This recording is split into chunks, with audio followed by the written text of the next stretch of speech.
Greetings and welcome, guys, gals, and non-binary pals, to episode 357, I looked it up this week, of the Words About Games podcast, the weekly video game podcast for Words About Games. I'm your host, Amy K. Alexander, and I'm joined this week by Mr. David Moody. Howdy doodaloo, everybody. It's Friday. You know what that means? I was trying to work, because sometimes I give you silly nicknames. Yes. And I was trying to work, has a game coming out on Game Pass into some sort of nickname, but I couldn't figure it out. So I gave up, and I decided to just do this instead. Fair. Well, the game's already out, but yes. Bramble the Mountain King is coming to Game Pass soon. So. Yeah, but all those cheapskates who don't know quality games when they hit them in the face, but have Game Pass, will now be able to download the game and play it. And so you're saying you've played it have you? And I'm not digging on people who don't buy games and just download them on Game Pass. I am one of those cheapskates.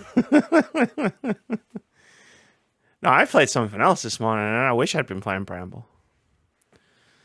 Well. But if I say what it is, the internet will come for me. It's the internet's current favorite game. That's all I'm going to say. There's a few favorite games out there, so I'm a little intrigued by this. But either way. Well, one day I'll talk about it. Yeah, I'm all right. I'm warm. But I'm not as warm. It's not been that bad the last couple of days, and I feel like saying that out loud was a terrible mistake that will jinx me for the rest of the month. But no, it's good. Probably. I went out to the woods on a day, one of the days, Monday, I think, and it rained. It was awesome. It was like, that was fantastic. I sent Phil a video. I was video messaging people, because I had like video messages and stuff to catch up on. I was in the middle of video recording Phil, and then it started pissing down, and I was just standing in the rain like, it's a miracle. I'm so happy right now. So what, you were like the character from Shawshank, just Not quite. There wasn't even that many people out, actually, to be fair. And everybody was really nice. Like, round here, like, if you walk past someone, they're like, tell you to fuck off. Yeah, with their eyes, right? They're like, who's this person occupying the same space as me? And it's like, we're across the street from each other, and like, there's nothing I can do about it. And then, like, I was walking, I didn't go super early because, the dog walkers get up super early to walk their dogs. And then I didn't want to go, like, later on in case, like, people who wake up late were like, oh, I'll go to the woods. So I was like, I went on this sweet spot. So there wasn't that many people there. But, like, there were a few people, and, like, they were all walking their dogs, and everybody was like, good morning. And I was like, the fuck? What's going on? So between this time and at the end, everyone's nice. Everyone's nice to me. It's like, excuse me. And then when I was coming home, the bus driver looked at me like when I got on the bus as if I'd ruined his day by stopping the bus. So, everything was back to normal. Maybe it's the woods is just like a magical place. Well, when we walked around here, people said hello. That's true.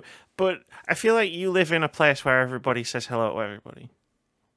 Like, all the time. Maybe. Like, if you walk past someone and it's like, hi, hello. Whereas here, it was like I just stepped outside like 10 minutes ago to the sound of a power drill and a child screaming nonstop. Which was louder, the power drill or the child? It was like the power drill, like the person who was power drilling was just going, but then stopping, and then going, and then stopping. And it was like the child was like filling in the blanks. So it's just constant loud noise. It's like, yeah, I want to go back to Moody's. He's got no neighbors.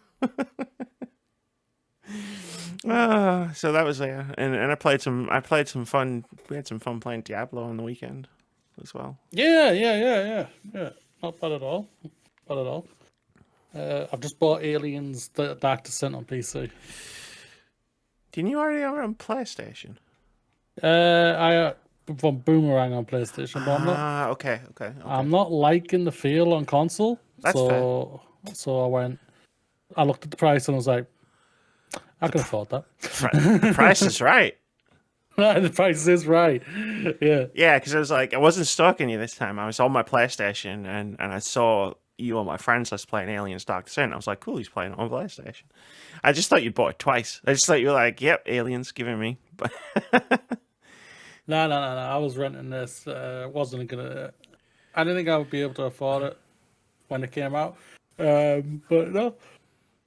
I had a look on PC. I thought, all right, yeah, I feel like I'll get it on PC. I was yawning at the same time when I was you were talking. like, It was really uncomfortable. but I must finish my sentence. Yeah, something like that. I Yeah. must tell the So- people. so I'm already past halfway, guys. Let's keep on going. I'm committed. Like, I'm committed. It's like me when I wake up. Oh. You and I have very Yeah. different wake up routines. You sound like you're waking up in a child friendly cartoon of some kind where you just go, meh. Whereas like when I wake up, there's a lot of swearing involved. Like, fuck. Get fucking no. Why am I still fucking here? Fuck off. I've been doing this thing because it's been so warm. Obviously, window stays open. And it's really nice to keep the window open because like my bed is there and the window is like right underneath it. So I get the breeze coming like directly on me.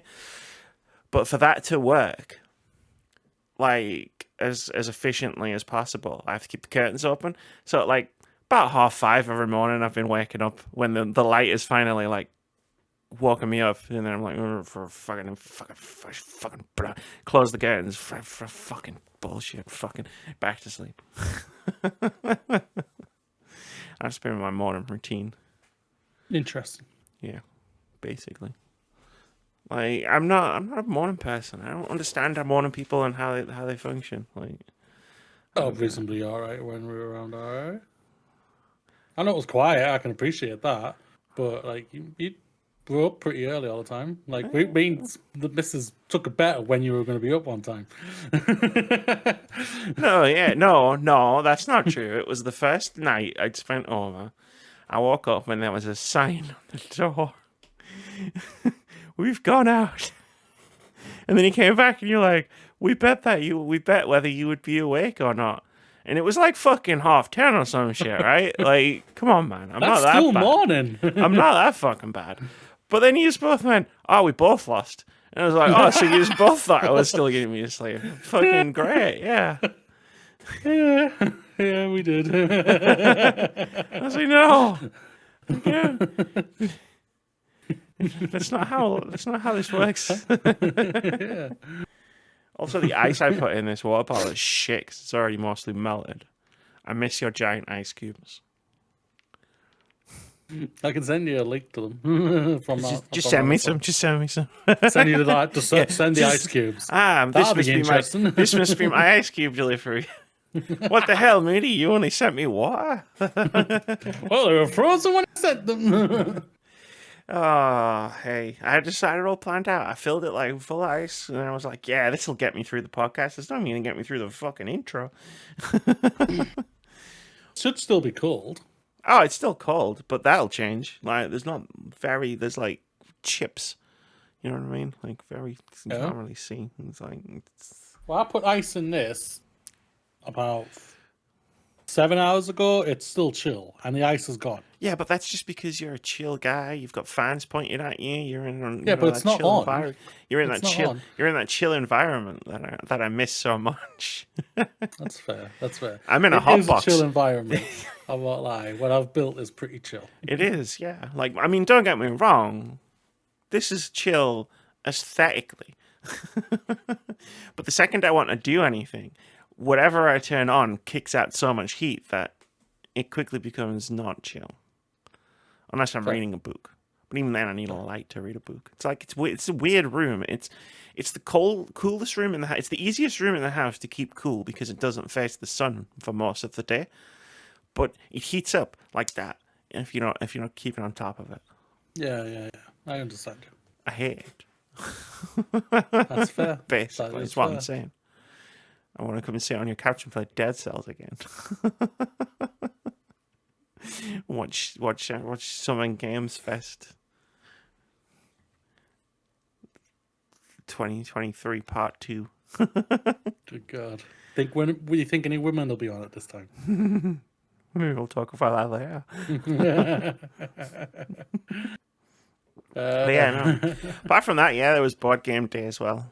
That was fun. I know, I saw pictures and everything like that. That's really cool. You'd love board game day. I wish you could come like one day. Like, you know, I'm not saying drive 200 miles just to come for board game day. I'm saying if you're ever in the area and you've got time, like hopefully we could arrange something because you would really enjoy it. We played Ultimate Werewolf. We played One Night Ultimate Werewolf, which is basically just the talking phase of Among Us as a card game, but with even more chaos. I just realised because you're talking about board games, we didn't attempt to play Alien. That's true, but to be fucking remembered. To be fair, I don't think we could have attempted much more than we did because of how hot it was. We would have had the fans all over us. Because yeah, but then all the stuff would have blown around, and it's the thinking I'm thinking of, Mooney. It's the part where we have to think about the things that we're doing.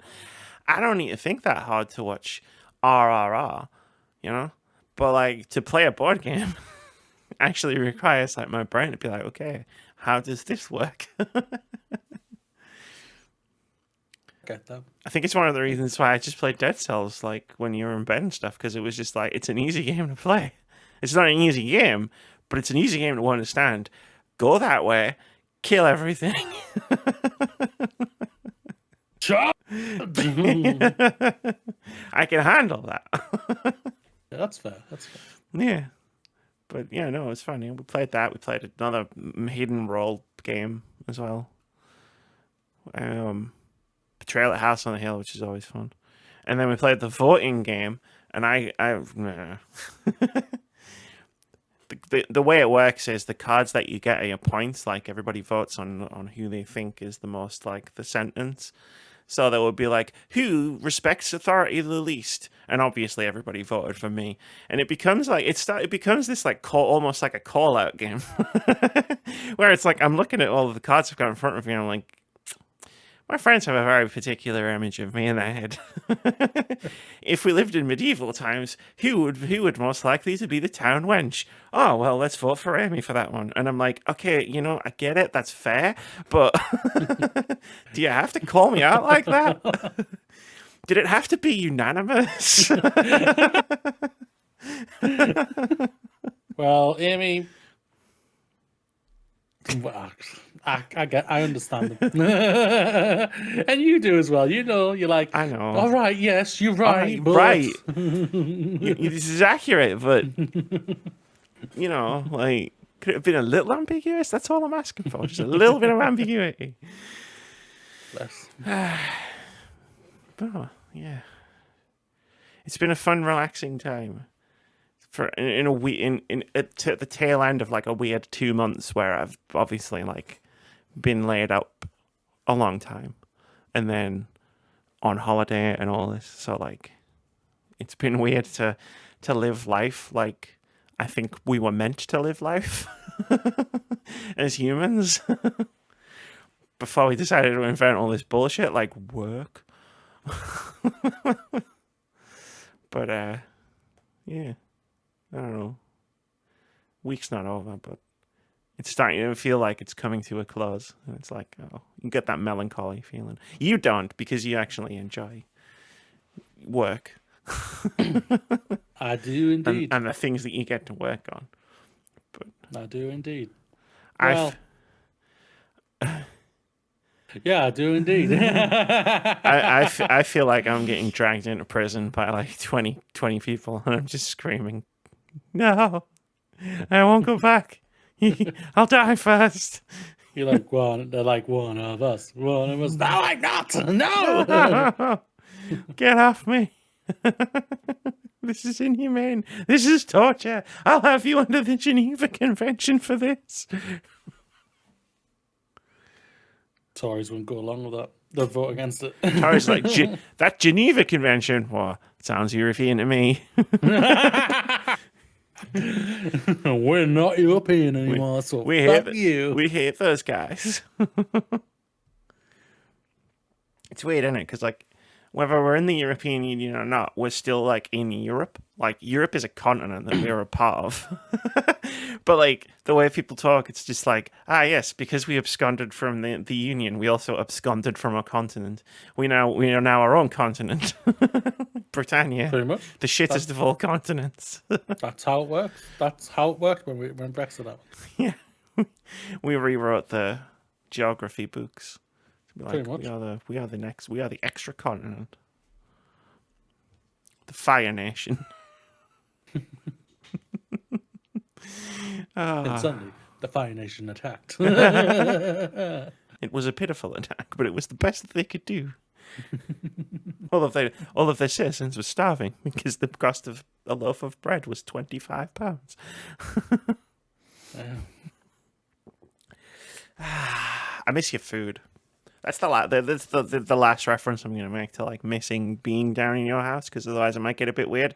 But I do miss the food. I do have to say this. That's fair. I sent you a picture of the food that you say you fed me, and I was just like, I miss you so much.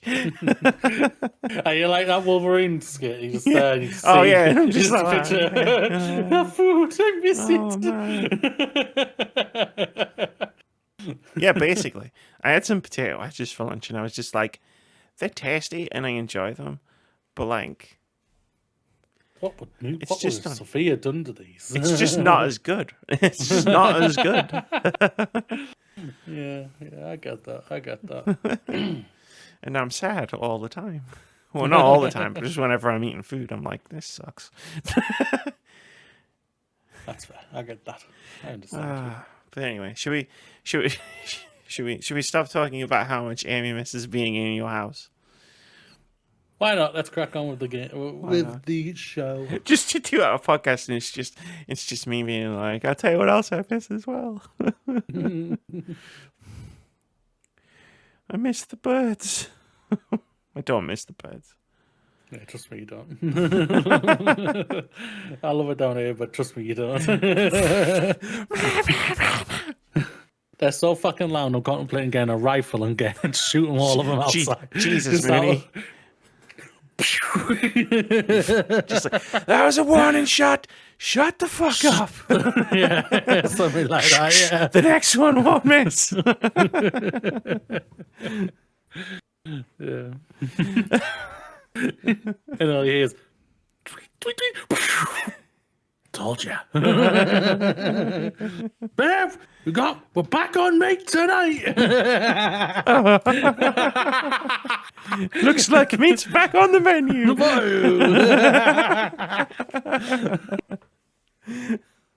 Just get a picture, and it's you've cooked the whole bird and just put it on a fork. And then stuck it like outside as a warning to the rest of the birds. What'll happen if they don't just shut up in the morning? Just its head on a spike. Fucking hell, that got dark.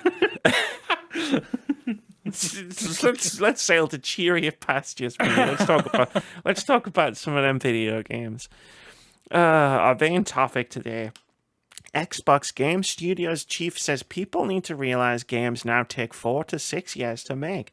This is from Jordan Midler over at VGC, who writes, Xbox Game Studios chief Matt Booty has said that both game players and the industry in general need to realize that most big games now have development cycles of around half a decade. In an interview with Axios, Booty said, quote, I think that the industry and the fans were a little behind the curve on sort of a reset to understand that games aren't 2 or 3 years anymore, end quote. Specifically referring to high-end big-budget games, Booty added that, quote, they're now 4 and 5 and 6 years, end quote. While the Xbox 360 and PS3 generation saw a plethora of large franchises releasing as many as 3 games in a series in the space of one console, such as Gears of War, Halo, and Uncharted, for example, The Xbox One and PS4 generations saw this frequency slow significantly due to the increasing game budgets and the number of people working on individual titles. While annualized franchises such as Assassin's Creed, which routinely released a new title every Christmas until a recent break, and Call of Duty, which has maintained annual releases for almost 20 years, remain, they are aided by several studios swapping off development duty, meaning they're spending closer to 3 or 4 years on each title. Starfield, Xbox's biggest game of the year, will be the first title released from Bethesda Game Studios since Fallout 4 in 2015, marking an almost a decade-long gap between games. For comparison, Fallout 3 was released in 2008 and received a year of expansions, which was then followed only 3 years later by The Elder Scrolls V Skyrim. While Bethesda confirmed it was working on The Elder Scrolls 6 via a teaser trailer shown back in 2018, it's likely that the game won't release until roughly a decade following the announcement, if Booty's estimates are correct. Booty's comments are in light of the criticism faced by Xbox for the slow cadence of major releases that have blighted the platform in recent years. So we saw this when I was down at yours, and we were like, This is good, we should talk about this when we get the chance. And I remembered. You did indeed. You did indeed. It's good we have a Discord so you can put stuff in. I know, right? It's good. It's like a Pinterest for weird video game news stories. Pretty much. This is like, I understand where Matt Booty is coming from there, I really do, and everything like that. But the costs have gone up because of them and everything like that. They're the ones who are putting more money into this thing, so that means they're expecting to be able to put out a game that's 30, 40, 50, 60 hours long and everything.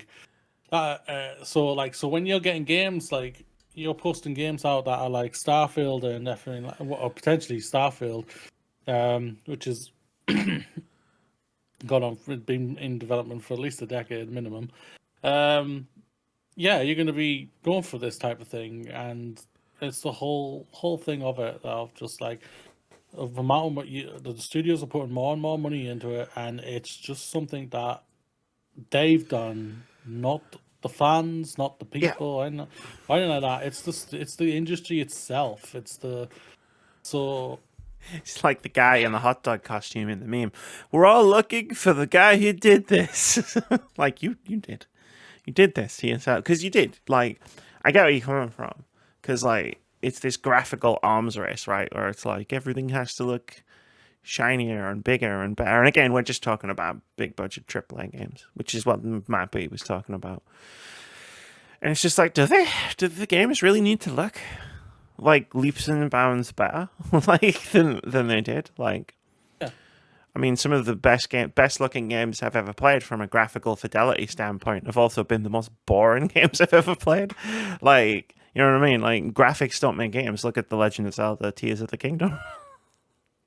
Artistically looks fantastic, but from like that graphical fidelity standpoint that some AAA publishers aim for, it's nowhere near that standard. But it's an amazing game because of the other stuff it does.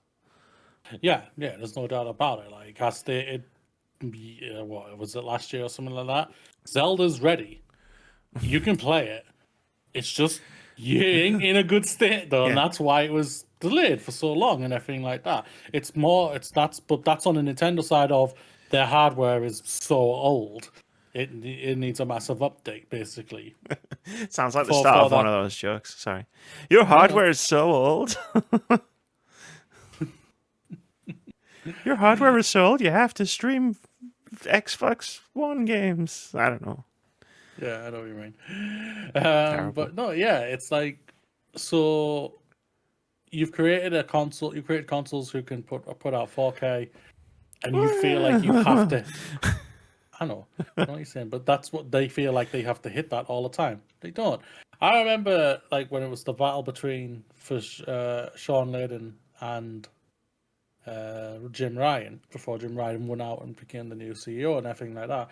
Sean Layden, like he said multiple times, I think if I remember one of them, there was he'd rather lower the budget and bring out shorter games of like maximum around 15 hours, but shorten the time of development that gets them out in a faster pace, but keeping that quality and everything like that. I'd rather have that all the time, every single time, because the amount of times like you and me have spoken, like we spoke, I think it was the beginning of this year or the end of last year, of like just open world fatigue and everything, and it's just like, and everything's going for that grandeur. Basically, you have to have a massive world where you can be in there for hours and hours and hours on end, hours like to 30, 40, 50, 60 plus extra hours in it all the time. You don't. You do not need that whatsoever, and that's the thing about it. For me personally, people may say, "Oh no, I prefer to have that open world experience." That's great. That's fantastic for you, and everything. But your waiting times is because that's when the fans can get blamed a little bit, because they're begging for big open world experiences all the time. But the companies who have given it before, you know what I mean? Like they've given that 16-inch pizza, and they want more than just a 16-inch pizza next time. They want a 20-inch pizza, and then they want a 25-inch pizza. I don't know about that though. That's too much pizza. But you know what I'm referencing though. But yeah,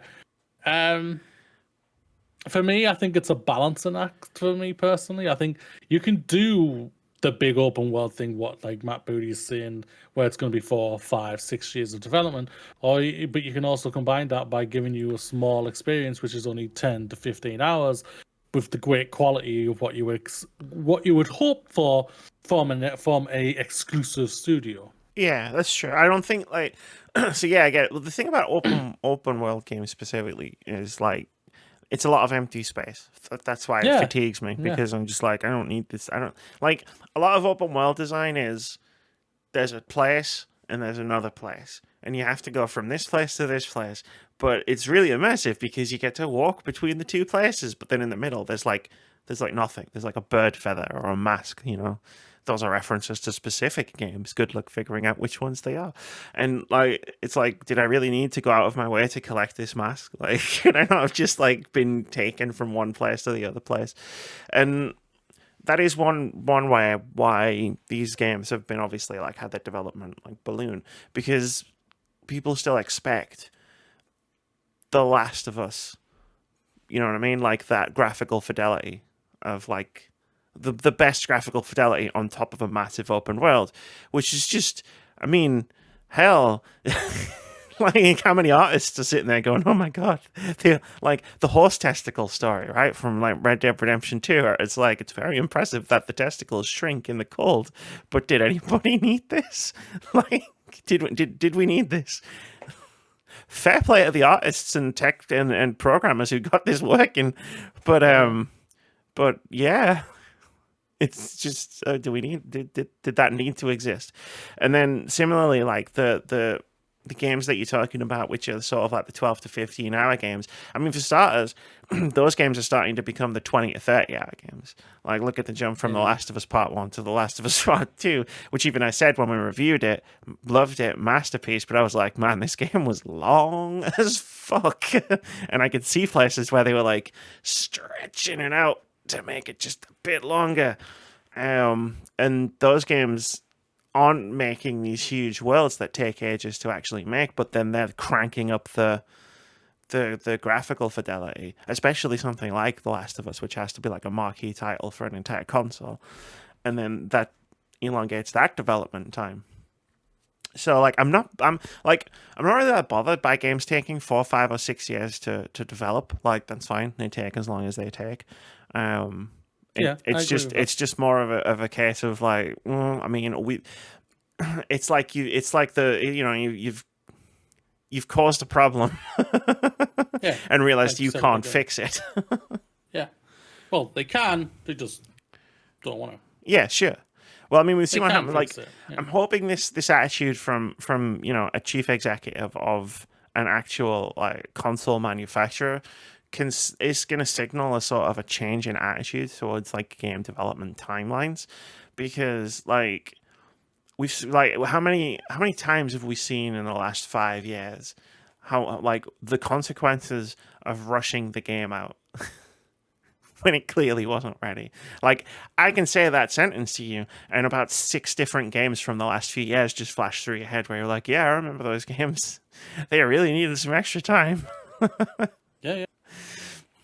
Yeah, I remember I just uninstalled Redfall off of my Xbox literally today, and I was like, oh yeah. Well, I to be frank, remember that. Redfall probably should have been cancelled altogether. I mean, that's what some of the people working on it wanted, which is just depressing as fuck to think about. Like, But it's the same thing of like we're going in a bit. I think it's directionally what I'm going to say, but it's like it's pretty everyone broad. jumped on the bandwagon of live service and everything like that. Oh yeah, And yeah. whatnot. It's a terrible So- bandwagon to jump on, and like. It's again, I'm referencing a lot of memes today, but it's the meme from Arrested Development where it's like, did it work for them? And it's like, oh no, it was a horrible idea, terrible, but it could work for us. Like we just see like the publishers falling like dominoes, where it's just like, hey, we could make a live service game, like, And yeah, one of I'm them not. is one of the biggest console makers right now. I'm not preaching to know like how game development works, right? I know bits and pieces that I've picked up from my friends and videos that I've watched by professionals. Yeah. But like the scope of what you have to do to make a live service game is one thing. That's just making a game, right? And I know it's just making a game, like all video games are miracles. But like the part that comes after requires you to still have a full development team and a full development budget to continue to develop this game. That's the part that trips a lot of these studios up. It's one of the reasons why I'm extremely concerned that PlayStation are trying to release 12 of these games in the next 2 years, because I don't think they've really thought through how much that's actually going to take from the development budget. And how many people they need to make these games and then continue to make these games. And that was a tangent. Oh, but I think you're spot on there. PlayStation are known for their storytelling games and everything. They are dubbed masters of it, basically. Yes, they've had some duds, no doubt about it. Everyone has a bloody dud. Everyone has a bad day at the office type of thing. Sure, yeah. But they're going down an alley. They're going down an alley. Not everyone wants to go down, and I would say the majority of the audience doesn't want to go down. Yeah, you run into a time problem, not a money problem. Like, where it's like you've got all these different options to play, and that's great. But live service games are designed to be the game that someone keeps going back to. So you have that problem of okay, well, we're going to split our player base. From like, for starters, there are people who are just not going to play these games, right? Like live service games. So that's a split right there. So your player base instantly shrinks. And then you're going to split that player base 12 different directions. And that's not even accounting for the people who will never drop Destiny or Apex Legends or Fortnite for one of your games. And then it's like, do you have the player base to be able to split in that many different directions? And then what happens if you release like a lot of these games and then the one game that could have been your big hit slips through the cracks because people are tired because they've just played 6 PlayStation Studio Live Service games and none of them were particularly what they were looking for. So then the 7th one comes out and people go, I'm not doing this again. Yeah. Like, no. PlayStation's like approach to jumping into the live service baffles me. Like, we're gonna do 12 and it's gonna happen in the next 3 years. That would be like if I said, Moody, I'm gonna make these 12 different retrospectives in the next 12 months. I'd hope you would stop me, like, because that would be mental. No, Amy, do one. And then when you finish that one, do the next one. Like, I'm all for PlayStation branching out and making different types of games, but they're going about it in a way that I would go about it. And that's scary because no one should go about things the way that I should go about them. True. Yeah, it's like the whole development cycle is a bit of a farce at the end of the day because there's multiple chefs in the kitchen trying to do multiple things here. You've got the higher ups who are wanting to get the right dollar for their book, what they're putting in and everything like that. The studio, obviously, the artists and everything are the ones who have the vision for the game and everything. They're the ones who obviously want to try and get the best out they can out of that book. And it's just an ever cycle of just going down and going down and going down and going down, and then also following fads. The amount of times the bloody industry has followed a fad just to get the quick buck and everything like that. And for some reason, the thing is though, for the most part, we all know games as a live service does not work. The ones that have made it, they're the staples, and they're never going to get moved. And you'll be lucky if you can get your game in there. It's like back, so like when Sony bought Bungie and bought Destiny and everything like that, it was just a smart idea. You got one of the biggest successful live service games out there, and it's not exclusive on your platform, because that would be extremely stupid if you took it off everything else. I know, right? It would be like taking Call of Duty off of all other platforms. That would be weird, really crazy. You wouldn't want to do that.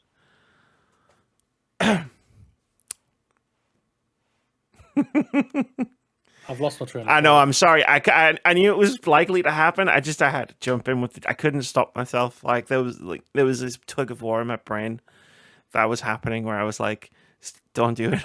Don't do it! Don't do it!" And then my mouth started moving and words started coming out of it. I'm so sorry. Completely forgot what I was saying. PlayStation, they bought Destiny, and it was a smart move for them. Yeah. And then I assume something about, but you can't make 12 Destinies. Yeah, it's not stupid to. You've got one of the biggest ones out there. Stay in your lane, because it's a fad and it's not going to work. Like, you've seen bloody Square Enix fail like crazy. Everyone's crazy. Yeah, everyone's freaking failed. One of the biggest publishers out there, and EA fucking failed flat on their face. Yes, there were other underlying issues of why Anthem failed, which there's obviously an article out, many articles out there and videos I'm sure you can bloody find to see why. But it's like, just chasing the fad is the stupidest thing ever. So when you're chasing the fad, if they chase the fad, that means everything else they were already working on gets pushed. And that's why, again, knock-on effect of why things are going 4, 5, 6 years, 7 years, 8, 9, 10 years in development, because the article about what you've just read, bloody forgets one other game that's came out between Fallout 4 and Starfield. And everyone knows this, what they were putting a lot of energy in before they decide to properly course correct and get onto Starfield. And that was Fallout 76. What was that? Oh, it's a live service game. And everything. And yes, apparently it's getting there, and people who were in it are in it, just like the same goes for the Elder Scrolls one and whatnot. But Jesus, it's just it's a big... I mean, it's just like when you were reading, I was thinking, wait, do you forget Fallout 76 in between then? As I was reading it, I was like, I think you've forgotten something, Mr. Midler from VGC. But no, I mean, I think Fallout 76's main dev is done by a different Bethesda studio. I think, but I mean, if I actually remember the reveal of that game, it was the year that Take Me Home Country Roads got imprinted into my brain forever. And I remember Todd Howard talking about all of the development studios worked on this game in some way. Just works.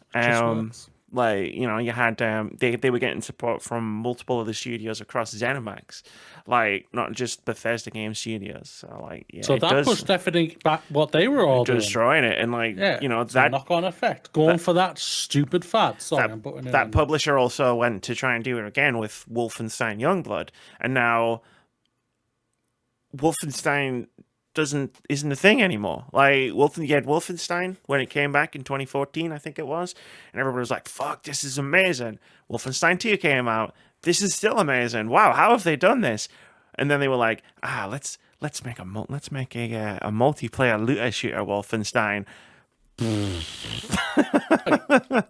That was Youngblood? Yeah. I thought that was their daughters. Yeah, it was. It was like a co-op game with like looting and stuff. I remember playing it. It was bad. That was the third one. It wasn't very good. I mean, like there's probably people out there who enjoyed Youngblood, and that's fair. Most people who were sort of fans of Wolfenstein up until that point, they didn't want the daughters. They wanted the final story of the main character, who was somehow still alive. and now there's no more Wolfenstein because, you know, we crashed the franchise into a wall. I think we're gonna get another Wolfenstein. Yeah, but we could have had the Wolfenstein that people actually wanted to play. Is my point. Yeah, we're gonna get it now. We're not. We're getting Indiana Jones. Oh shit! I forgot Yeah. People always forget they're making Indiana Jones. I forget all the studios. I know. It's fine. But it's just like, I mean, in between those two things, where you released a Wolfenstein game, you could have released a Wolfenstein game that was Wolfenstein 3, and then done whatever the fuck you wanted. It's not like on like not a literal to be continued. But, you know, it's not like the story was ripe for a third and final game. And this, I'm getting off topic. I'm sorry. A little bit. But yeah, no, it's just, yeah, you're right. It is chasing trends. And the thing about the games industry is it takes so long to make games that, like, you see the effects of trend chasing multiple years after people are already tired of it. You know, we're starting to get to the point now where I'm seeing games at the Summer Games Fest and all the summer game shows where I'm like, you were very heavily inspired by Hades, weren't you? And I could tell. I wouldn't begrudge having to pay so much for the internet if it worked. Like in any reasonable fashion. No, yeah, I was moving on. I was just making a crack about another game. Cool. The thing is, I think part of the problem with live, so I guess we've just gone and talked about PlayStation. I'll have to remember to add a second timestamp after Matt Booty's things. And just like live service games in general, is like, it doesn't help when they all try to make the same game. Like, when we saw the reveal for Suicide Squad Kill the Justice League, and it's like, you want to make a live service game with superheroes. You know what? There's a version of that game that's really fucking cool, and it's not Avengers. Where it's like it leverages like the unique abilities of the different superheroes in DC's roster. But what you instead did was you focused it on characters and gave them all guns and very similar movesets, and then it's like, cool, well, this is why no one wants to play this, because we already played it. It's just been reskinned. Shoot the glowy weak spots with guns on tanks. It's like, all right, cool. And every now and again, the Flash might show up. Cool. And Woman, don't forget. And Wonder Woman was there. Yeah, that's why I think the PlayStation conference was just flat as far for everybody. They were just like, where's the PlayStation we know? Like, why are there so many live service games here? Well, this is what they've been talking about. This is phase 2. Yeah, this is phase 2 of PlayStation. And it's like, I feel like we shouldn't be surprised. They told us this was going to happen. Yep. Jim Ryan has told us many, many times. Hopefully no, I'm not going to say that. No, hopefully it doesn't, because I don't want it to. Like, you know, there's one of the studios that's making these games, and they were talking about, like, because they're a small studio that made, like, relatively small games before this. And I know that covers my back because that basically describes most of them. And they were talking about not scaling up for the project. Like, they want to keep that small team mentality, which is awesome. It's not going to work for a live service game, though. Not for a live service. Nope, not indeed. Like, as soon as you get that game out of the door, the first thing that's going to happen, if you get the player base, which, you know, I hope you do, because I think everybody deserves to have their games played, the first thing that's going to happen, probably within a month, if not sooner, is what's next? Where's the next bit of content? What are we getting next? And how quickly are we going to get it? And if the answer isn't, you know, soon... People are going to go and play something going to go back to Destiny because the new season of Destiny is happening, and you get fairly regular content updates. This is what happened to Halo. Halo Infinite came out and it was fantastic, and people loved it. And then the live service portion kicked in, and all of a sudden we weren't getting content updates for 6 months. You can't run a live service game in the 2020s. And have the content drops be every 6 months. It's like, you can't do it. Like, you can't leave people with 6 months to get bored and wander off and do something else. No doubt about it. No doubt about it. See what happens in the future. Indeed. We will. And we'll be right here on the podcast to talk about it. Ow. I was pushing myself up in my chair and I slipped and punched my chair.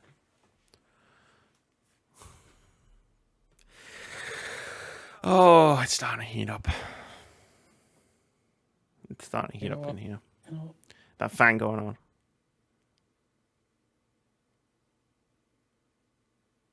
Oh, it's hitting my neck perfectly.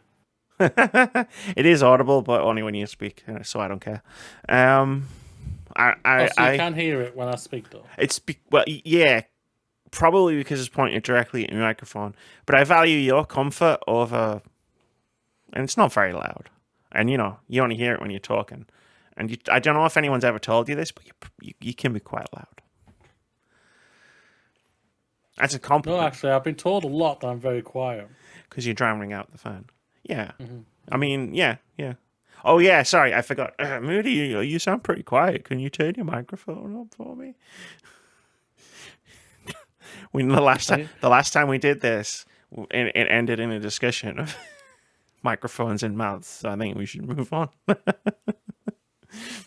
from this bit.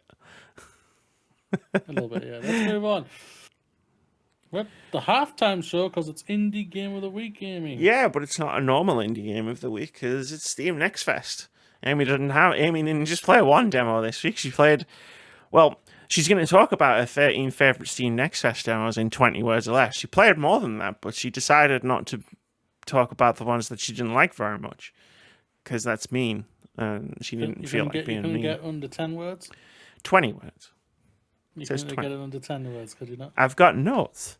What I did was I had all the notes that I was writing, as you do, because when I'm playing games, specifically to talk about them, I write notes, and then I looked at the notes and I was like, "Oh, Moody hates it when I just talk about games."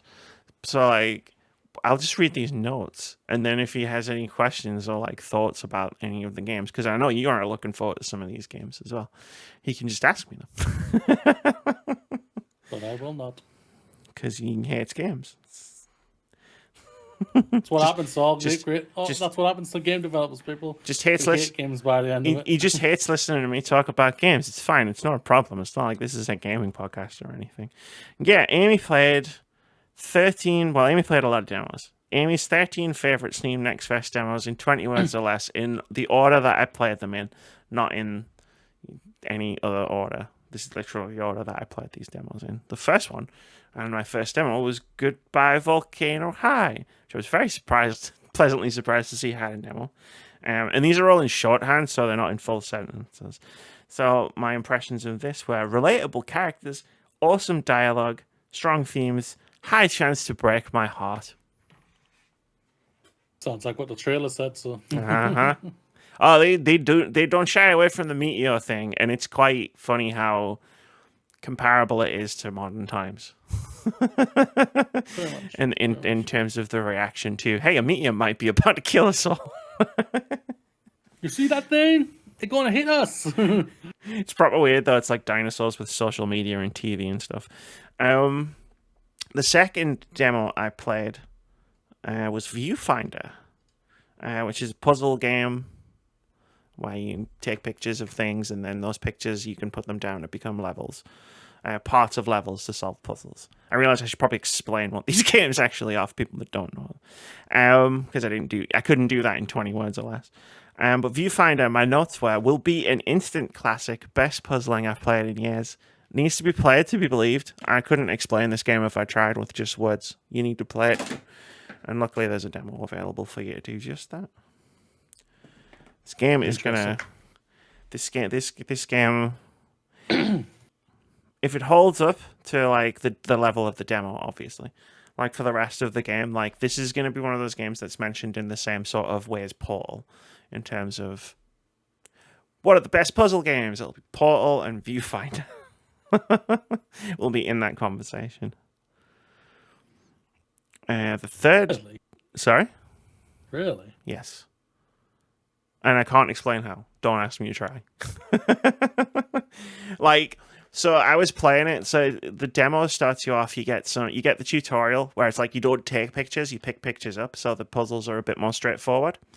And then the final level of the demo is you actually have a camera. Like, it fast forwards you into later in the game. You've got a camera and you need to solve a puzzle. And when I figured out what the solution actually was, and bearing in mind, there's actually about a bazillion solutions, like potential ways to solve this puzzle. But when I actually solved it, I was cackling at just how clever this game's going to be. Interesting. That's good to hear. It's going to be amazing. I can't wait to play it. It comes out in July as well, so it's not very far away. The next game I played, number 3, Station to Station. This is a chill, relaxing puzzle game where you build train stations and connect them with train lines between different places. And this is my notes for that were incredibly cozy vibes, right level of challenge, gorgeous voxel art, brought to life by solving puzzles. So, like, it starts out black and white, and then as you solve puzzles in different areas of the map, it goes boosh, and then color comes to it. So, like, to make bread, a place will need wheat, so you connect the wheat mill to the place that makes bread, and then that outputs bread, and then you take that to the other place, and it's like small self-contained puzzles in that regard. Yeah. And that's the gameplay. And obviously, like, you got to do it within, like, not spending all your money and stuff. It's pretty chilled, though. Very lovely to look at. And then after 2 puzzle games, I was like, I need to shoot some shit. And not think about anything. So the 4th demo I played was Beyond Sunset, which is a very colourful, retro, retro-inspired first-person shooter. And my notes were fun, fast-paced retro vibes, cool power curves with weapons, slick movement and shooting, and colourful pixel graphics. You just run around and shoot shit. That's it. It's great. It's proper old school. It's like, hey, you need to push the button in this room, go to the button, and then the button is guarded by a bunch of guys, and you just run around and shoot them. Fair play. After playing 2 puzzle games, it was all I could manage. My 5th demo was for Venba, which is the game about Indian immigrants in Canada set in 80s, 90s. And my notes were, it was a very short demo with interesting cooking mechanics.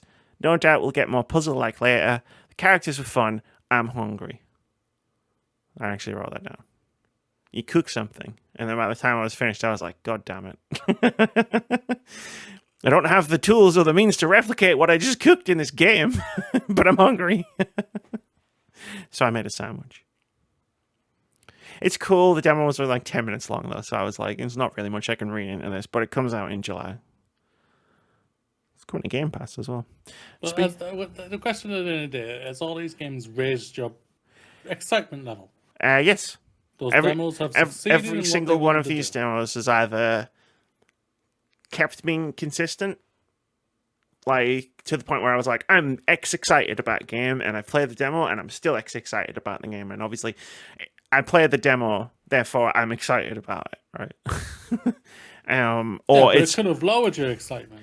Oh, some of them did, and again, that's why I said that's why I'm only doing these 13. I cut some out where I was just like, actually, this is most of it was just this isn't for me.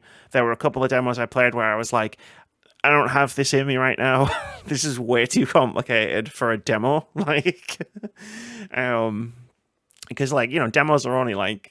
I think the longest demo I played was 40 minutes long. It's like, you can't teach me complicated game mechanics in 40 minutes and make the game fun to play as well. So there were demos where I jumped in, I saw the first tutorial and went, nope, and just exited it. And I was like, no. Like, I'll keep an eye on it when the game comes out. But Vemba wasn't that. But yeah, speaking of Game Pass, I played Jusant. My computer nearly had a fucking meltdown trying to play this game, even on low graphics settings. This is the game that was shown at the Xbox Game Showcase. It was the climbing game by Don't Nod. Yeah.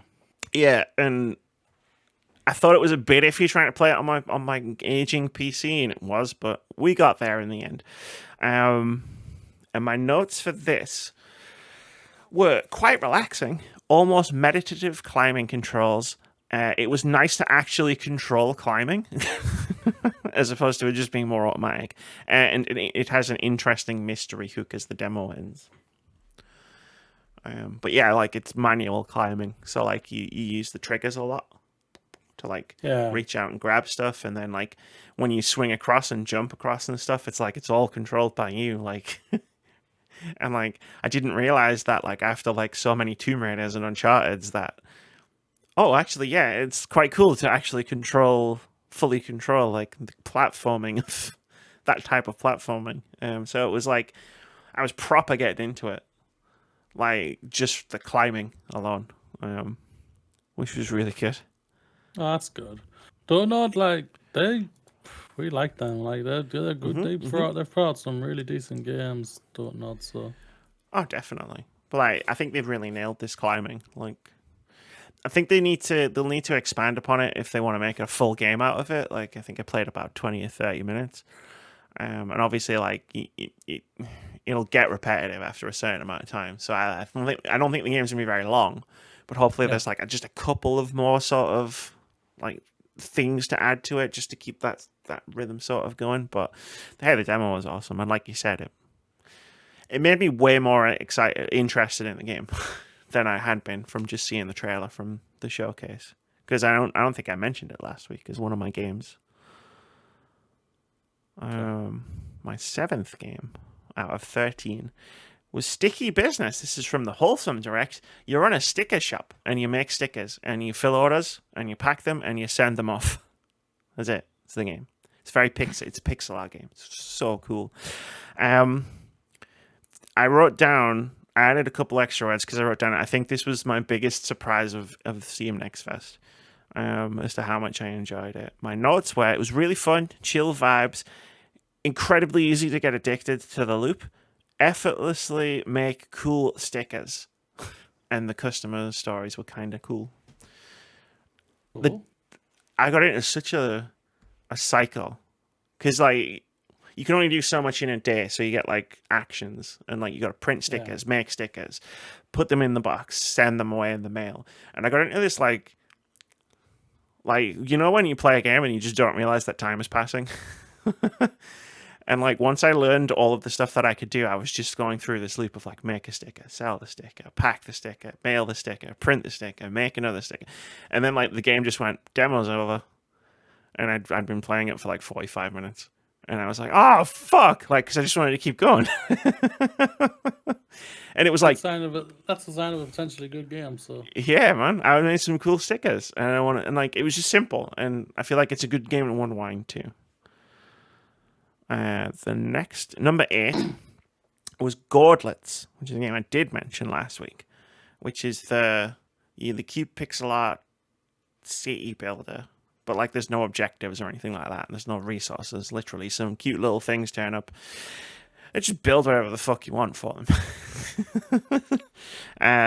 And what I wrote for my notes there is, love the zero pressure vibes. Build whatever you want. Unleash creativity. Cute, great pixel art. Was exactly what I expected it to be. Very good. Just do whatever the fuck you want. I love a game where you can just do whatever the fuck you want. My 9th game was Sea of Stars, which is the retro-inspired turn-based role-playing game by the developers of The Messenger. And there's a word. See if you can catch a repeating word here, and see if you can figure out what I'm trying to tell you. Incredible dungeon design, incredible combat mechanics, incredible pixel art, incredible music, incredible character writing. So it's shit. Yeah, exactly. This put my hype level through the fucking roof for a game I was already excited for. Like, every like moment of this, I was like, this is so fucking cool. And like, oh, you're doing this in the combat? That's awesome. Oh, these dungeon puzzles are really cool. These characters are kind of fun to interact with. Like, this town is really cool. Like, you know what I mean? And it's like you're wandering through the Louvre with a camera and you're just constantly like in awe of all of the art, like, and you don't know where to look because everything is cool. Like, that was Sea of Stars. That's fantastic. It's coming from Game Pass in August as well. Number 10, Bubblegum Galaxy. This is Dorf Romantic, like I'm calling it. It's a game that's a lot like Dorf Romantic was last year, by the developers of a cozy adventure game called Teacup, which I played either last year or the year before. That was really cool, and you should check it out. If you like wholesome, cozy, fun, heartfelt adventures. This has lovely pixel art, an amusing sense of humor. It's very easy to lose time to, and it's very chilled out while you're placing your little tiles around. Fabulous. And my 11th game was Beastie Ball, which was the last limited addition to my list of games because I didn't realize there was a demo on Steam until the last day I was playing demos. This is a game. This is the Pokemon but volleyball game that I backed on Kickstarter. And my notes were Pokemon, but instead of blood sports, it's volleyball. I am so into this. Oh yeah, I remember this. It's simple yet engaging mechanics and cute beasties. So like you go out, you collect some beasties, you give them jerseys. You don't put them in a ball. It's like you get jerseys to give them, and they become part of your team, and they have special abilities. And then you play a couple of games of volleyball against others. And it's like it's teaching you how to play. And I was like, oh, this is really fun. I'm super into this. And then it goes, okay, now go and defeat the 8 fucking gym leaders. And I was like, this is just fucking Pokemon. But with slightly more tactical combat. But I really enjoyed it. It was good. Which is good because, you know, I've backed it on Kickstarter. I hope I enjoy it. My second to last game was Lunar Abyss, which also almost cooked my computer, but we made it. Lunar Abyss is a dark first-person shooter set in some weird sci-fi world. It's got an interesting lock-on mechanic that lets you focus on dodging as much as shooting, which makes the combat really satisfying. But the weapon wheel was so small. He was like, hey, you could switch weapons with the weapon wheel if you push this button. And then I was like, is it open? I can't tell. But it's like, imagine a first-person shooter, and it's a bullet hell. So, like, lots of bullets coming at you in first person, a bit like Returnal. But, like, if you hold the left trigger down, you can, it locks onto enemies for you. So you can focus more on dodging than necessarily shooting. Yeah. And it works really well. Like it's really good. It's nice because my problem usually in games like this is I can't focus on both hitting the target and dodging the bullets. And this game allowed me to dodge the bullets, focus on not getting killed, idiot. Genius. I never would have thought of it. That's awesome. And I left probably the one I was most excited to play going into Next Fest till last because I thought that was a good idea. And that was Stray Gods, the role-playing musical. And the first word I wrote in my notes just says amazing. I had a really great time. The dialogue options become song verses. It's got an awesome cast of characters with a potentially excellent story, and Laura Bailey can sing. This was a fucking great demo. Like, you get an introduction to the story and what's going on, which is more or less what we've seen in the trailers. Yeah. And then it just gives you 2 scenes like that happen at later points in the story, and it's just songs. It's just parts of the musical where people are singing, and like you pick dialogue options like they're on a dialogue wheel, except it's verses of the song. It's like what part of the song you're going to sing next, and it's like the middle song was choosing between 2 different characters. Like in a decision or choosing not to choose either of them and stuff. And like, so you're making these decisions as you're singing the song, and that's making the song there's potentially like 30 different versions of this song, one song, and you're putting it together and I was just like, this game's gonna fucking slap so hard when it comes out the day after Moody's birthday. Like, it's so good. And Tribeca's in it, and he could fucking sing as well.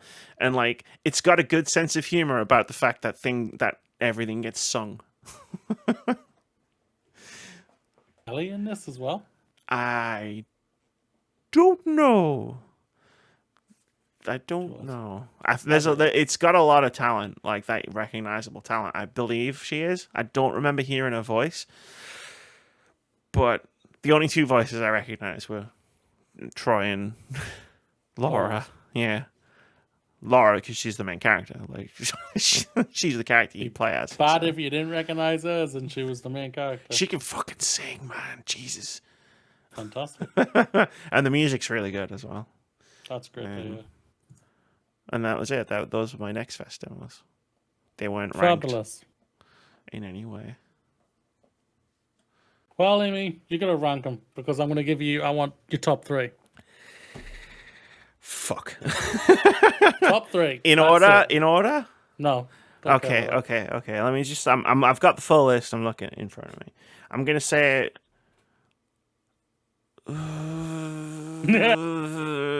Sea of Stars. Sea of Stars is one of the top 3.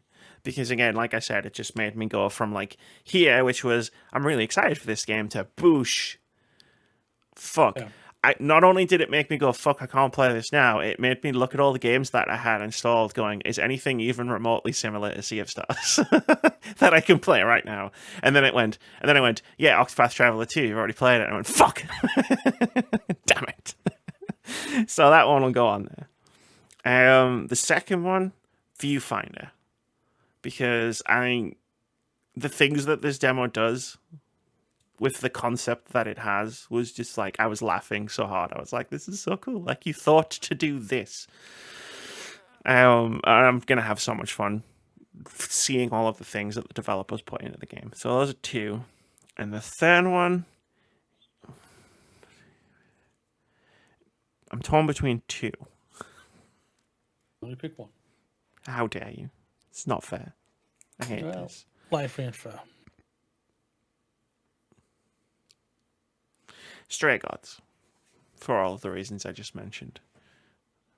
And a very, very close honorable mention to Sticky Business. Very fair. Very good, very good. I'm glad you had some fantastic time with all these demos and everything. That's really great to hear. Yeah, no, it's good. I love Next Fest. It's such a good time. Like, you just sit down, I just sit down and play a bunch of cool games. And then have to wait for them. No, but you get the bite though. You get the bite. Itch. Yeah, the itch. I've got so many itches out of Next Fest. Like, I'm so itchy right now because of Next Fest.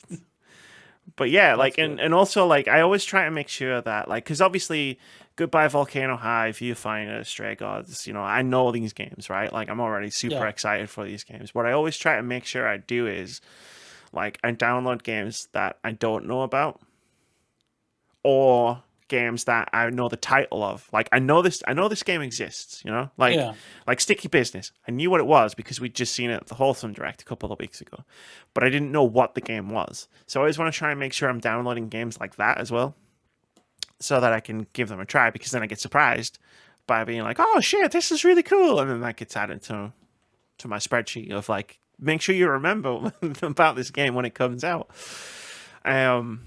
But yeah, no, it's fun to just get excited about. It's fun to get excited about video games, really. You could have seen that coming.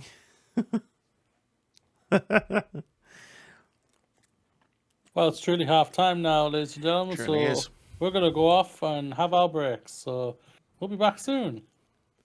There was one thing I didn't mention that I just remembered as I was going down to get water. The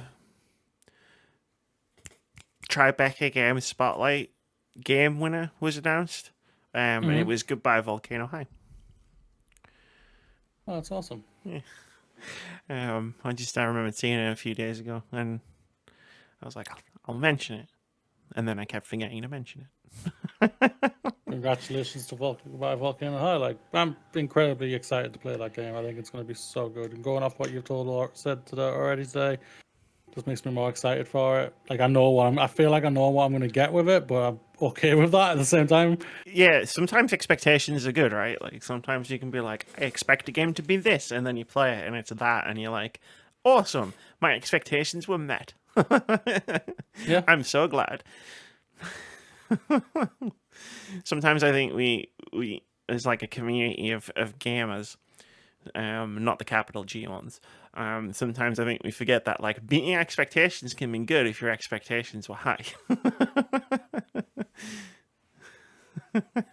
It's not a disappointment because it didn't make you go super hype and smash your desk up with an axe. Why an axe? Those days are mostly gone. Yeah, I feel like that might be true. Like I mean, you know, I've never really been the jump up and shout and scream person, but That's it is Final Fantasy VII. that yeah. It was because I never thought that was ever going to happen. That's true. But like, yeah, it is just a case of like, I don't know, maybe we've mellowed.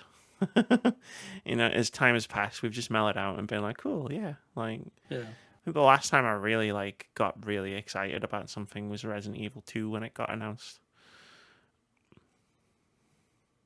I think part of it is knowledge as well, because we know so much. I mean, remember when Fable got announced and it was like, we knew about that for years before it happened, right?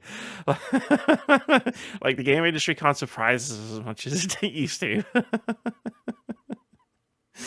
When we were kids and we didn't know what the fuck any of this was. Sometimes we should just disable the internet sometimes, so we just don't know anything. Yeah, if we just delete everything and we just do a podcast, and every week the only news we get from stuff is just what I drop in a document. It's just like, oh, I didn't know any of this was a thing. The problem is that opens the door to bad surprises as well. That's true. But anyway, it's not my time to shine, Mooney. It's your time to shine. Shine on, you crazy diamond. Let's continue on video games. June, Nintendo's Direct. Nintendo's Direct? That actually, you know what? I take it back. That was a surprise. I don't think I was expecting that. Like, it was like, because I think I said like, they might do a Direct in July, maybe. And then it was like, They did their usual thing of, we're doing a Direct. It's tomorrow. And I was like, oh, okay. That's a surprise. What are they going to talk about? They can't have much to talk about. They didn't. They didn't, as it turns out. Did you watch the Direct? Partially when at work. Right, cool. I had it in the background while I was bugging.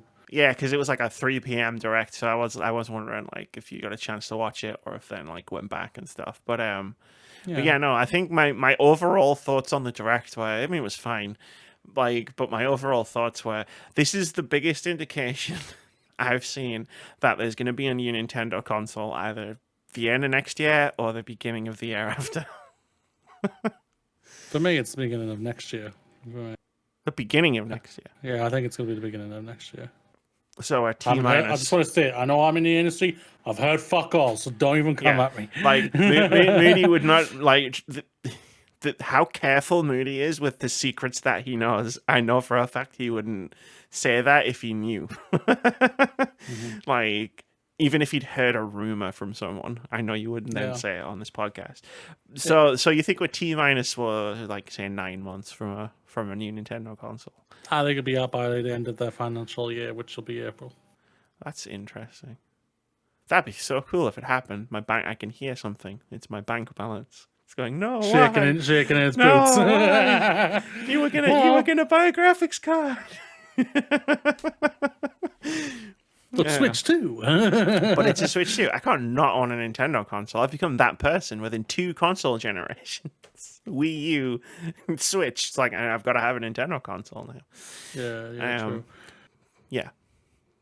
No, I agree with you. It was an overall. It was a fine Direct. Like, there's some cool things. Like, I thought the Metal Gear Solid Collection Volume 1 thing was really cool to see that. Yeah.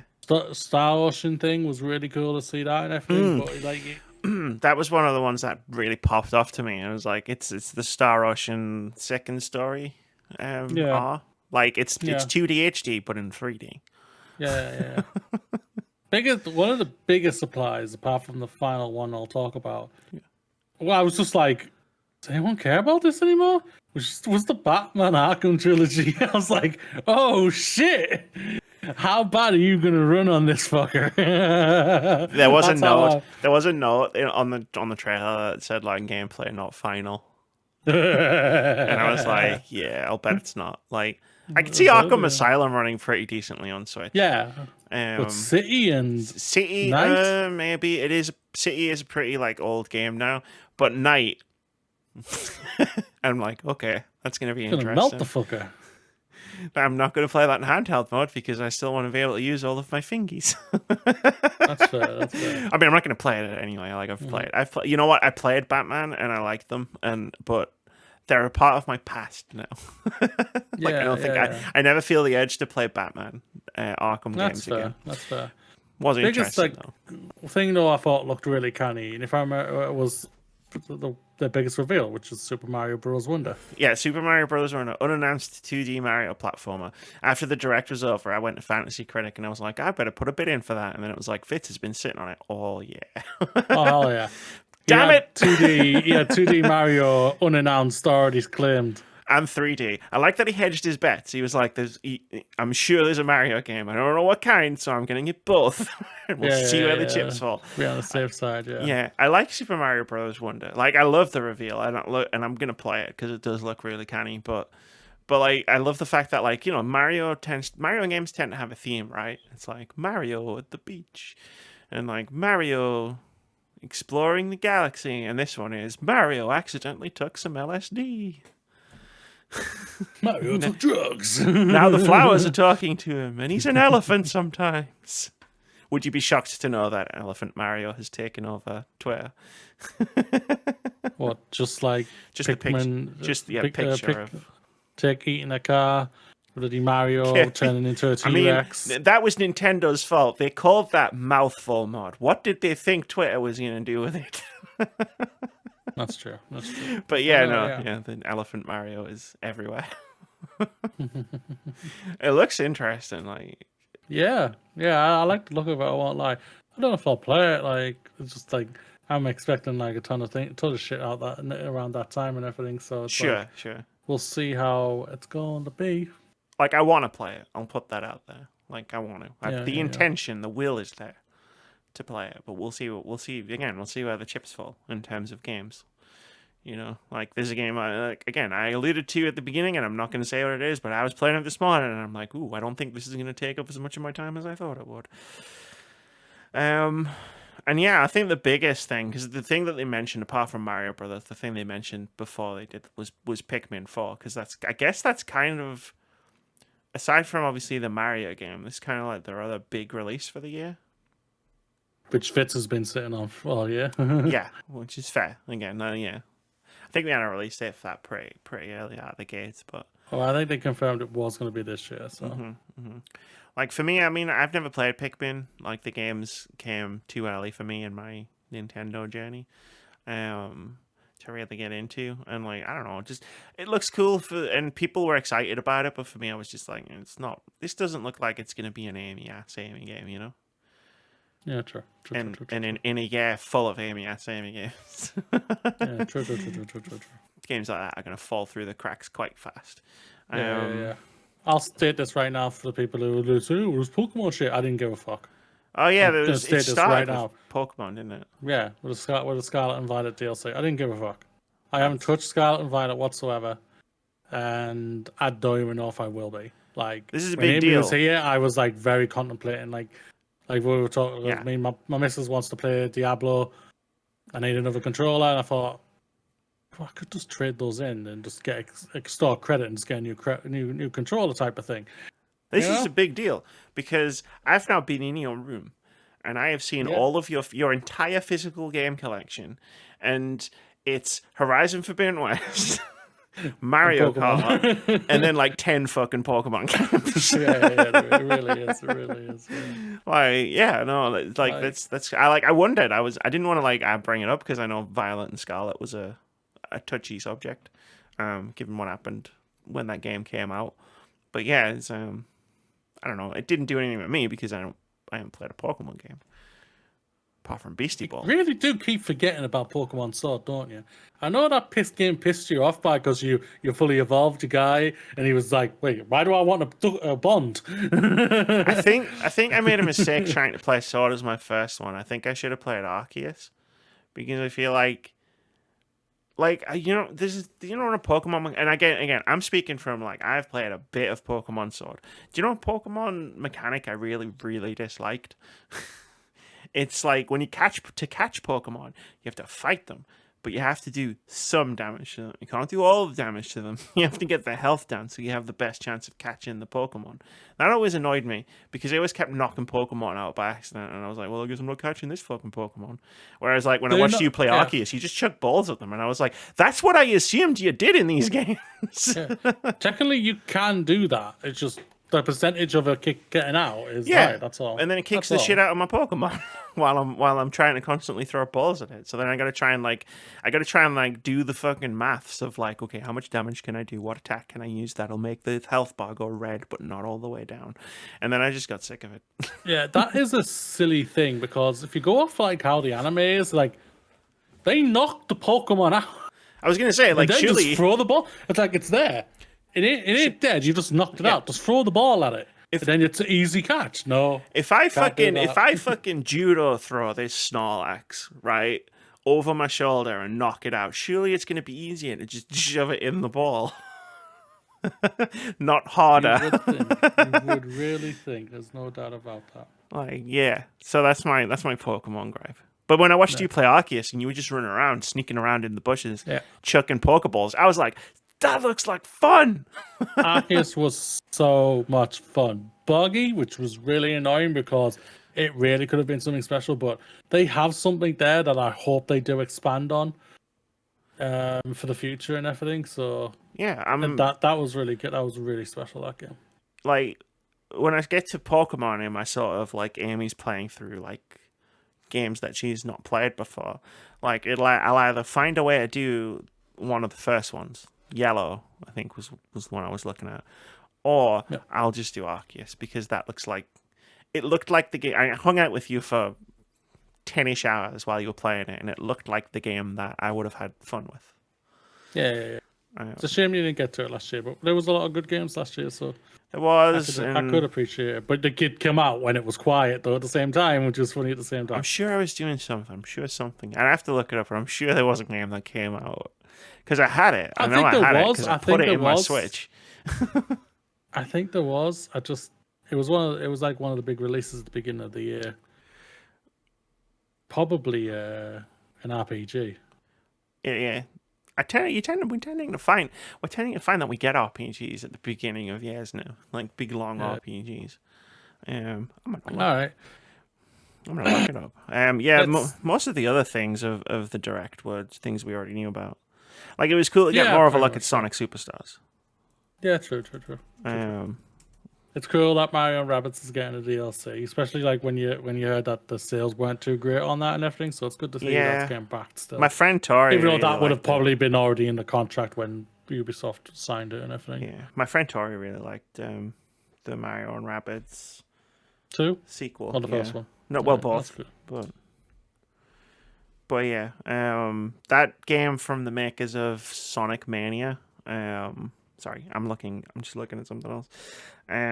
Penny's Big Breakaway. That was interesting because Sonic Mania was really good, so I've heard.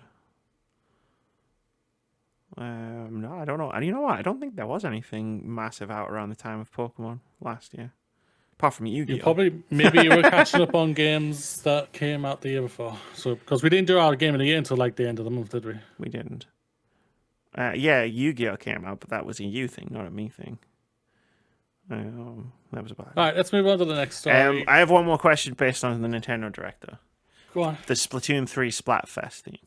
Vanilla, strawberry, or mint chip? What team are you on? Chocolate chip. We're on the same team. I'm surprised by that. I would have had all three. I mean, sure, yeah. Obviously, they're all good. Yeah. I'm a mint guy. Yeah, I would have picked mint too. Nice. I had to ask. No worries. Let's go in order. Let's talk about the idiot. Let's go in order. We're not going to go in order, but I know. Let's do this next. Continue. Get the idiot out the way. Geoff Keighley says woman was due to appear on Summer Game Fest stage. I love this headline. saw like loads of different ways that this article was written with the headline, and this was my favorite one because it makes it sound as the most ridiculous.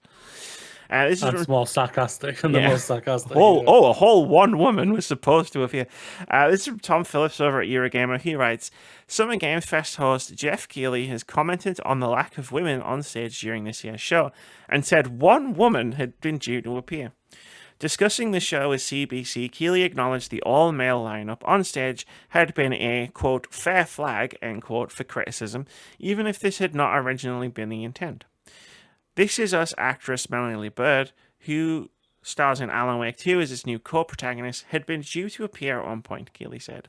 However, the actress ultimately could not attend due to a schedule conflict. Keighley said, quote, we also want to be authentic to the games that are being presented on the show and the developers that are making them. So yeah, I think we're conscious of it, end quote. It's funny because that last quote, and we'll talk about it in a minute, that last quote really opens up a second issue there with Summer Game Fest. But let's talk about the first issue. Moody, a woman was supposed to appear, but didn't.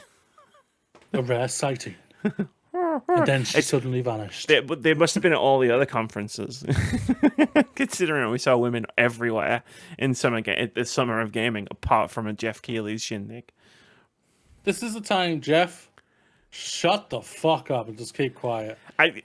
Just don't say anything. I wouldn't have said anything. It's like, it's no point at the end of the day because either way, he comes out looking even stupider. Yeah, and he's already stupid. So if he says, "Oh, how bad," the only thing I think he could have just said is say, "My bad, fair enough. That is a fair criticism. My bad. I will prove to be better next time." And I will fix this at Gamescom or whatever. Yeah, something like that. Yeah, just come out and say that next time. No, you have to go on a fucking thing saying, "Well, we would have had one woman out of our token woman cancelled on us, and we didn't have any others on the schedule for some reason." It's a load of bollocks as always when it comes to Geoff bloody Keighley. If you can't have a diverse roster on coming on your stage, don't have anyone on your stage. Moody's stream. Don't do it. This is a good segue into the thing at the end of this story. Because obviously the fact that there was only one woman scheduled and they cancelled and then they couldn't get another one was ridiculous. And we all had a good laugh at Geoff Keighley's expense, as we always do. And IGN's expense as well. And IGN's Let's not forget about those fucking idiots. My favourite, yes, on IGN's expense, we had a good laugh at them as well. My favourite Twitter quote of all the dunks was someone retweeting this headline. Geoff Keighley says a woman was due to appear on the Summer Games Fest stage, and someone quote tweeted it and said, "Yeah, but you wouldn't know. She goes to a different school." I was like, that was my favorite one. But Geoff saying, we also want to be authentic to the games that are being presented on the show and the developers that are making them, actually exposes a second problem that I don't think any of us really noticed until Geoff Keighley opened his mouth and said this, which is, so you're saying if you were being authentic to the games that were being shown, so most of these games are being made by mostly male teams. His words. The thing. No. What you're saying is absolutely spot on. But this just goes to the thing that I've spoke about on many occasions. So, like, my experience when I was at college. Great experience at college and everything like that. I only had 2 girls in my class. I remember. Was all males and everything like that. And whatnot. And it just comes down to a whole thing of lack of opportunities, a lack of women wanting to do these jobs and everything like that. I can really appreciate if you have to really be passionate. I think most of the time when it comes to this being in video games, because it is tiresome and it can be very busy and long and everything. But we need to start giving more opportunities and bringing out, just going for it and everything like that. There sadly is, we've read about it on many articles throughout this podcast. There is a very lack of not only just of representation in diversity of different ethnic groups, but also of women and everything like that, And it's crap to see and everything. So really, again, Geoff just puts his foot in his mouth, where he says the thing which is true. is a very lack of diversity in the video game industry. You could be doing something about that. Yeah, Geoff. I was going to say, I agree with everything you just said, wholeheartedly, 100%. However, that wasn't an issue for the other showcases that we saw that week. You know, like even some of the demos that I just talked about that I played, like were made by, you know, not men.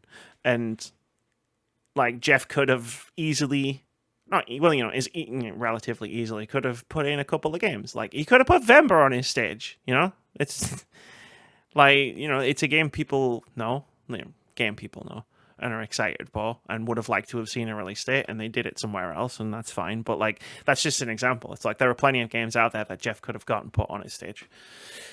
Chose not to, and then chose to use that as a defense as to why the one woman who was scheduled to turn up at Summer Game Fest didn't turn up, and that meant that there were no women, and it just, he dug a hole, and then he dug an even bigger hole.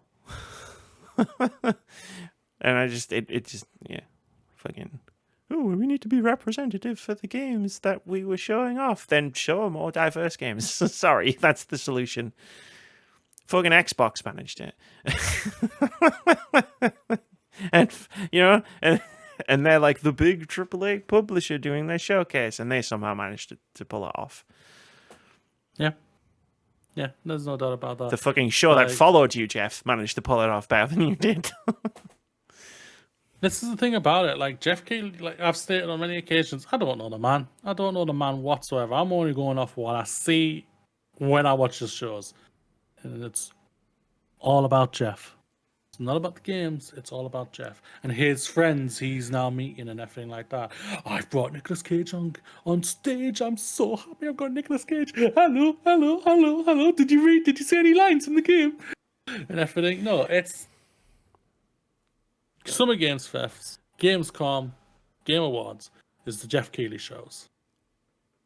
It is. All of them are. This is one of the reasons why I hate calling it Key 3. You know, like it was funny when he did it the first time, and everyone said, Key 3, do you get it? But it's like, it really is just his ego. Like, and we're just feeding into it.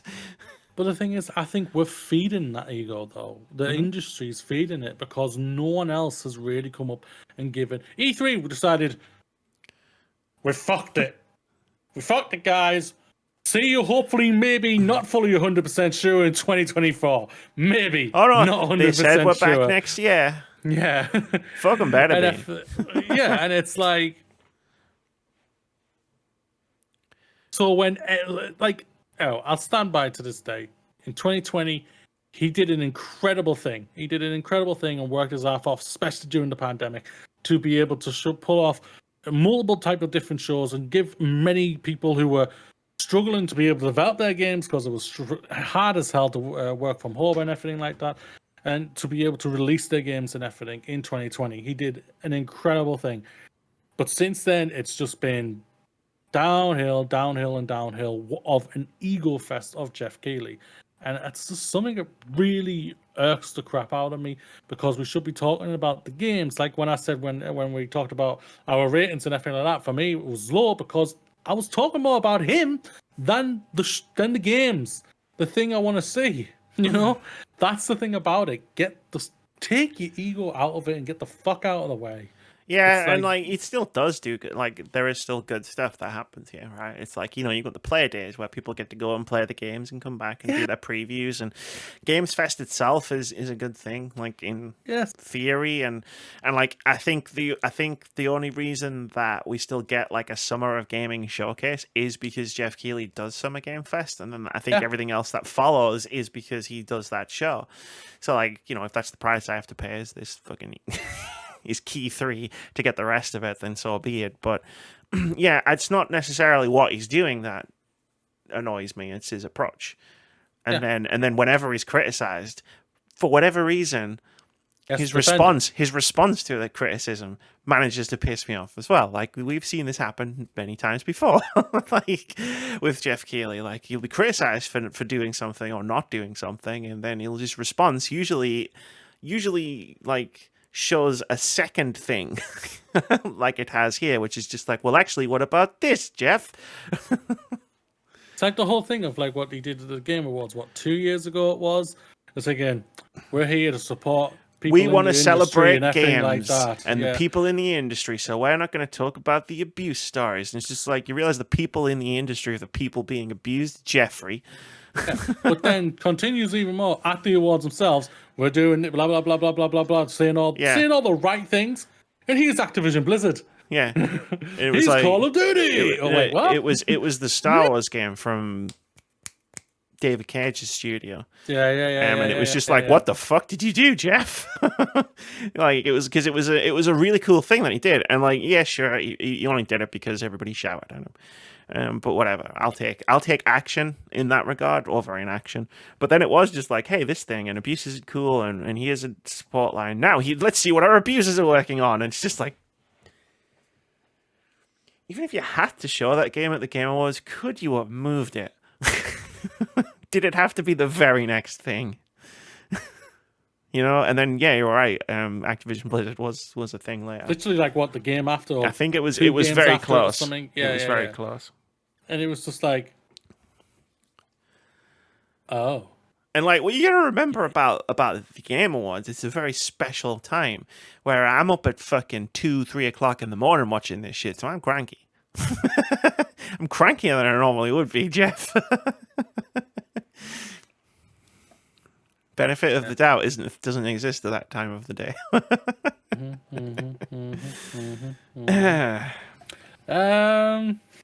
Let's go to something funny. Hundreds of PlayStation fans cried in havoc to sign a petition to make Starfield PlayStation 5 exclusive. I was like, well, there's only one funny thing here. This is from Rhiannon Bevan over at The Gamer. He writes, we've known for a while that Starfield will be an Xbox console exclusive, skipping PlayStation. It will also launch on PC, but for anyone who sticks to playing on consoles, there's only one choice of platform. This is pretty unsurprising. Xbox owns Bethesda after all, so why wouldn't it nab this as an exclusive to compete with Sony's impressive first-party lineup?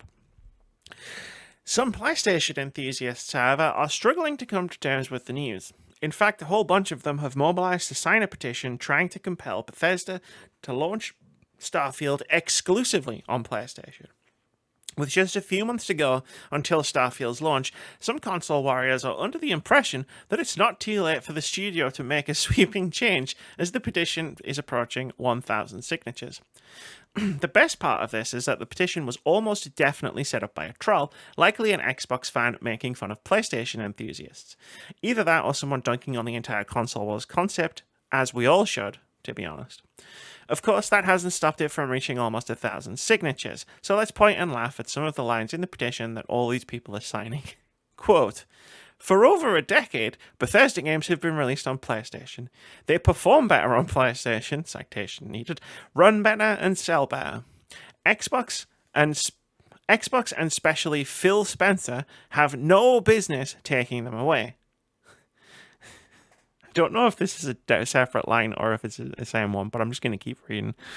Xbox and its 12 dedicated players do not deserve Starfield or any exclusivity. Not only are they arrogant and annoying, but since the showcase, they have been irritating, end quote. I assume that's a reference to the game showcase a couple weeks ago. It then goes on to suggest that if the petition is unsuccessful, then PlayStation fans should protest outside of stores on launch day. It even puts forward a plan to contact political representatives. Although I'm not sure for what end.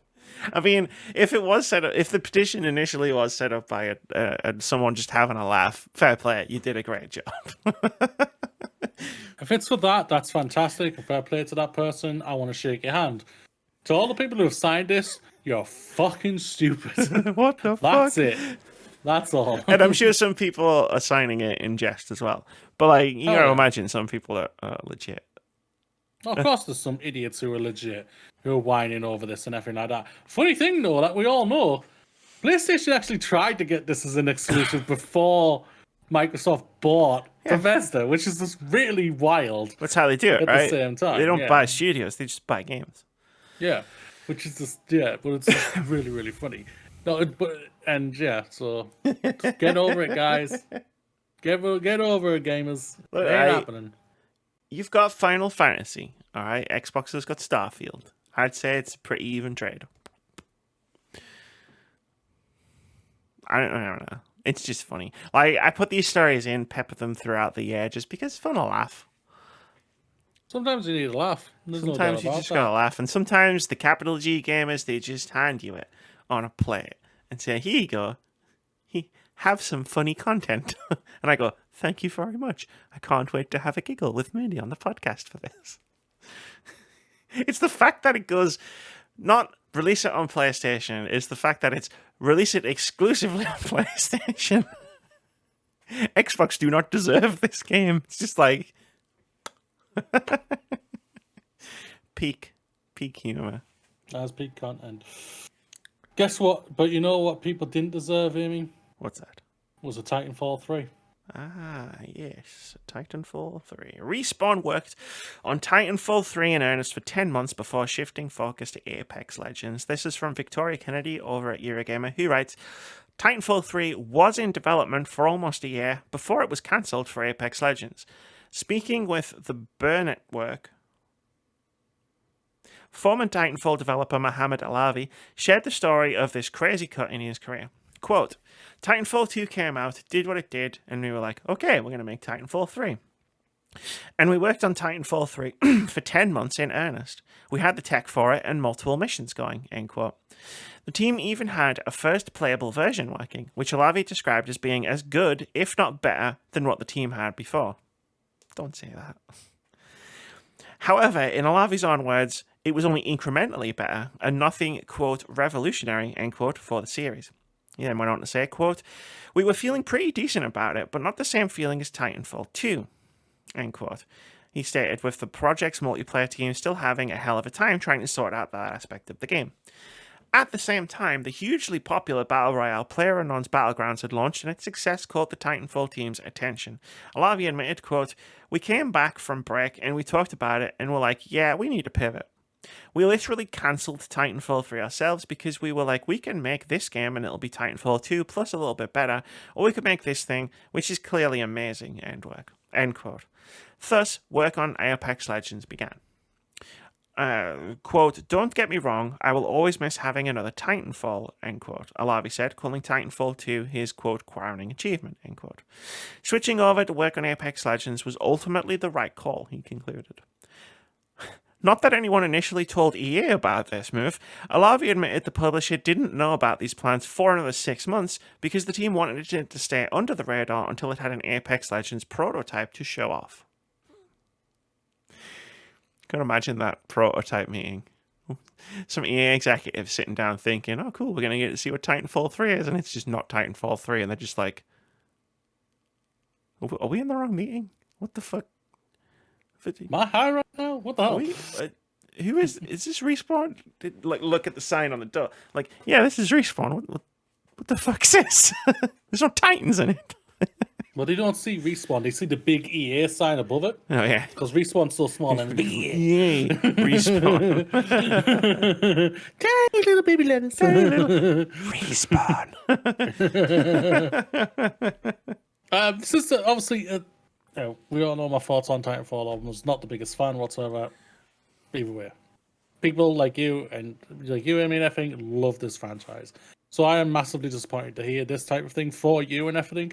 To hear that it was coming, and they're the ones who cancelled it, not EA, which is more the point. Like, okay. I really didn't need Mohammed Alavi saying, yeah, we were making it, and it was better than Titanfall 2. I was like, you didn't need to tell me that. You didn't need to stab me and then rub salt in the wound. I'm sorry, you didn't need to do it. But, like, am I disappointed to know that Titanfall 3 was being worked on and it got cancelled and there isn't going to be one for the foreseeable future? Yeah, that definitely stings, not going to lie. Again, well, partially because the person working on it was like, yeah, it was better. They didn't want to make it. They didn't want to make it a little bit better. It's amazing. It's still a better, little I bit guess. more amazing. Like the fact that the devs didn't want to work on it and wanted to work on something else, I can respect that. Like, we're 2 weeks removed, 3 weeks removed from reading the Redfall story and seeing what it looks like when game devs are working on something they don't want to work on. Yeah, So I like, guess this is the thing that backs it up, is that they wanted to do this. like they wanted to pivot to Apex Legends. You know what? And we love Apex Legends, both of us. Even if Don't that play it was anymore, but no, we don't play love it it. anymore. even if that wasn't the case, though, I'd still like support devs working on things they want to make. Yeah, definitely, yeah. Because like you don't get that a lot in the AAA space. I feel like sometimes. Again, we've seen the results. And like, so yeah, it stings. I'm personally disappointed, but I'll get over it. Although the words "it was a little bit better than Titanfall 2" will ring through my nightmares for decades. Thanks. A little bit better for me would say, oh, a 7 out of 10 game. Yay, at last! Something only- good for me to play! It's only mostly shit. David Moody, wrong opinion, however. 2023. We're both joking, all right? We're both joking. Anyone out there?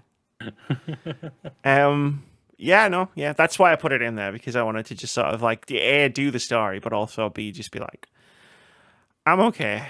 I'm okay with it because of how it was kind of. If the story had been EA killed it so they could cash in on PlayerUnknown's Battlegrounds, then I would have had a few words to say. But I don't. That's not the story. Yeah. Fair. Well, Microsoft have finally done it, Amy. They're following in PlayStation's way of raising their prices. They finally put on a showcase where they're like, look, see, there's going to be games that you can play. So give us more money. Now we can justify raising the prices. Damn Give more money. Yeah, Microsoft is hiking the price of Xbox Series X and Xbox Game Pass. So, yeah, it'll be in the story. It's from Tom Warren over at The Verge. He writes, Microsoft is increasing its Xbox Series X prices in most countries in August. Excuse me. Apart from the US, Japan, Chile, Brazil, and Colombia. The Xbox maker is also increasing the monthly prices of its Xbox Game Pass and Xbox Game Pass Ultimate subscriptions for the first time in July, which will see the base Game Pass subscription for console move up to $10.99 a month from $9.99. There's a bunch of... Do we need to read all of this, really? Or is it just like, do we just need the core information? You don't want to put it in. I'm asking you. I don't need to read. You don't want to put it in. They're raising the prices. They're raising the prices. That's all that matters. That's all that matters. The Series X, Game Pass, and Game Pass Ultimate, but not the Series S or PC Game Pass. Those prices are staying the same. What's this? What's this? I wrote an editor's note at the bottom in italics that says Microsoft laid off roughly 10,000 employees in January 2023. And in 2022, Microsoft CEO Satya Nadella earned a $2.5 million salary and $54.95 million bonus. Huh. What a weird thing I just found at the bottom of this news story. How's the bonus bigger than their salary? That's how CEOs work. Bonuses get all CEOs get bonuses that are way bigger than their salaries. I know. Well, that's really funny to me. Yeah, like they didn't even need to raise them. They're a bloody $1 trillion company, for God's sake. No. It's just a load of bollocks as always. They're gonna come out with the sob story. Oh, but it's expensive. Everything's expensive out there. We need to raise our prices. They're like, why don't you take back some of the $55 million you gave to one person? He's probably the least important. No, he's probably the least important person in your organization. Or give the 10,000 people who got laid off in January their jobs back.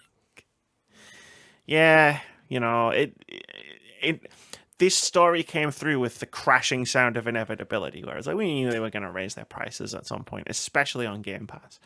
But Game Pass will rise again, and it will, yeah. Especially when they get Activision Blizzard, maybe. Probably. Well, there's a hearing going on right now, so I hope you're ready to talk about all. You remember when Apple and Epic had that lawsuit, and there was the hearing, and all that crazy shit came out? That's happening right now as we're recording this podcast. So on next week's podcast, we get to talk about the crazy shit that Microsoft and Sony are revealing in court right now.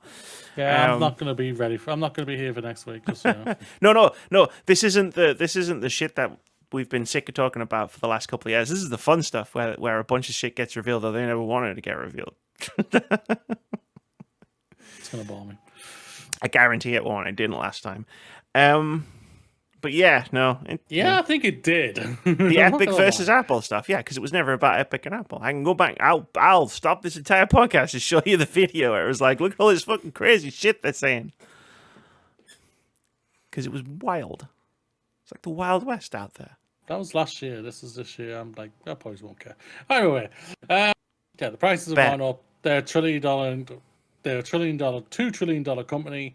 They've sacked off 10,000 people in January. They gave a guy $50 million in a bonus. Bonus. That was just his bonus for doing a good job, apparently. Apparently he did a good job. It's, again, just a load of bollocks, as always, that we already know about, so... Yeah. You got to put these things in context. I hope your petition wins, PlayStation fanboys. Yeah. You win that petition. Steal Starfield. Starfield. Right to the president. You somehow convinced Todd Howard to be able to change the entire game in time, in literally 2 months' time. Just raise some money, right? I've got it, right? Start a crowdfunder, okay? Right? Raise as much money as you can to pay somebody who works at Bethesda Games Works to just steal all the computers at night, when no one's there, and then drive them to the nearest PlayStation studio. Boom. Absconded with the game. The game's PlayStation's now. I think it could work. I think it's got merit. Probably does. If not, I would like to see them try.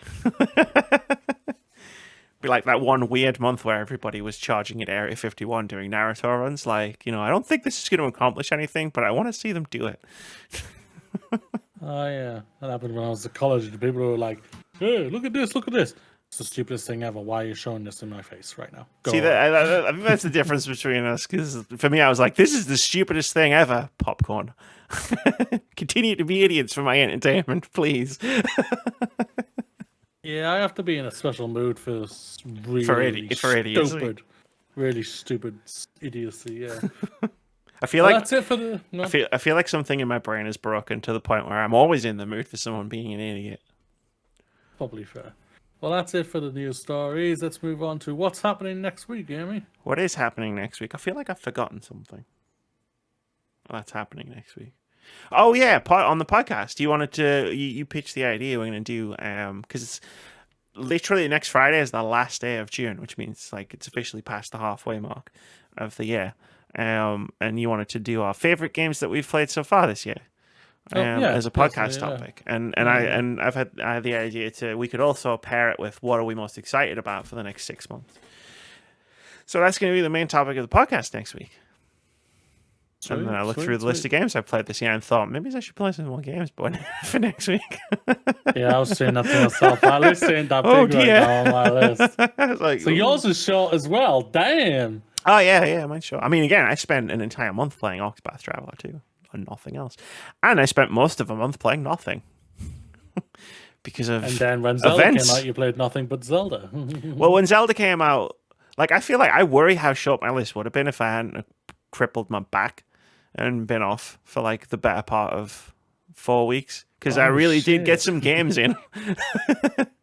I've only got 6 games on my list. And I would only probably pick 3 of them. Well, we're still doing it. So yeah, that's fine. That means the favorite games list is short, and then we just get onto the big list for the rest the main of the list, the games that we want to play but probably won't for them. Probably won't still. Yeah. I get through really in isolation by the time? Maybe. Yeah, you can. Yeah, you can. You've got a whole weekend. Can I play a good chunk of Street Fighter 6? All right, I think I could probably pull out about 8 games.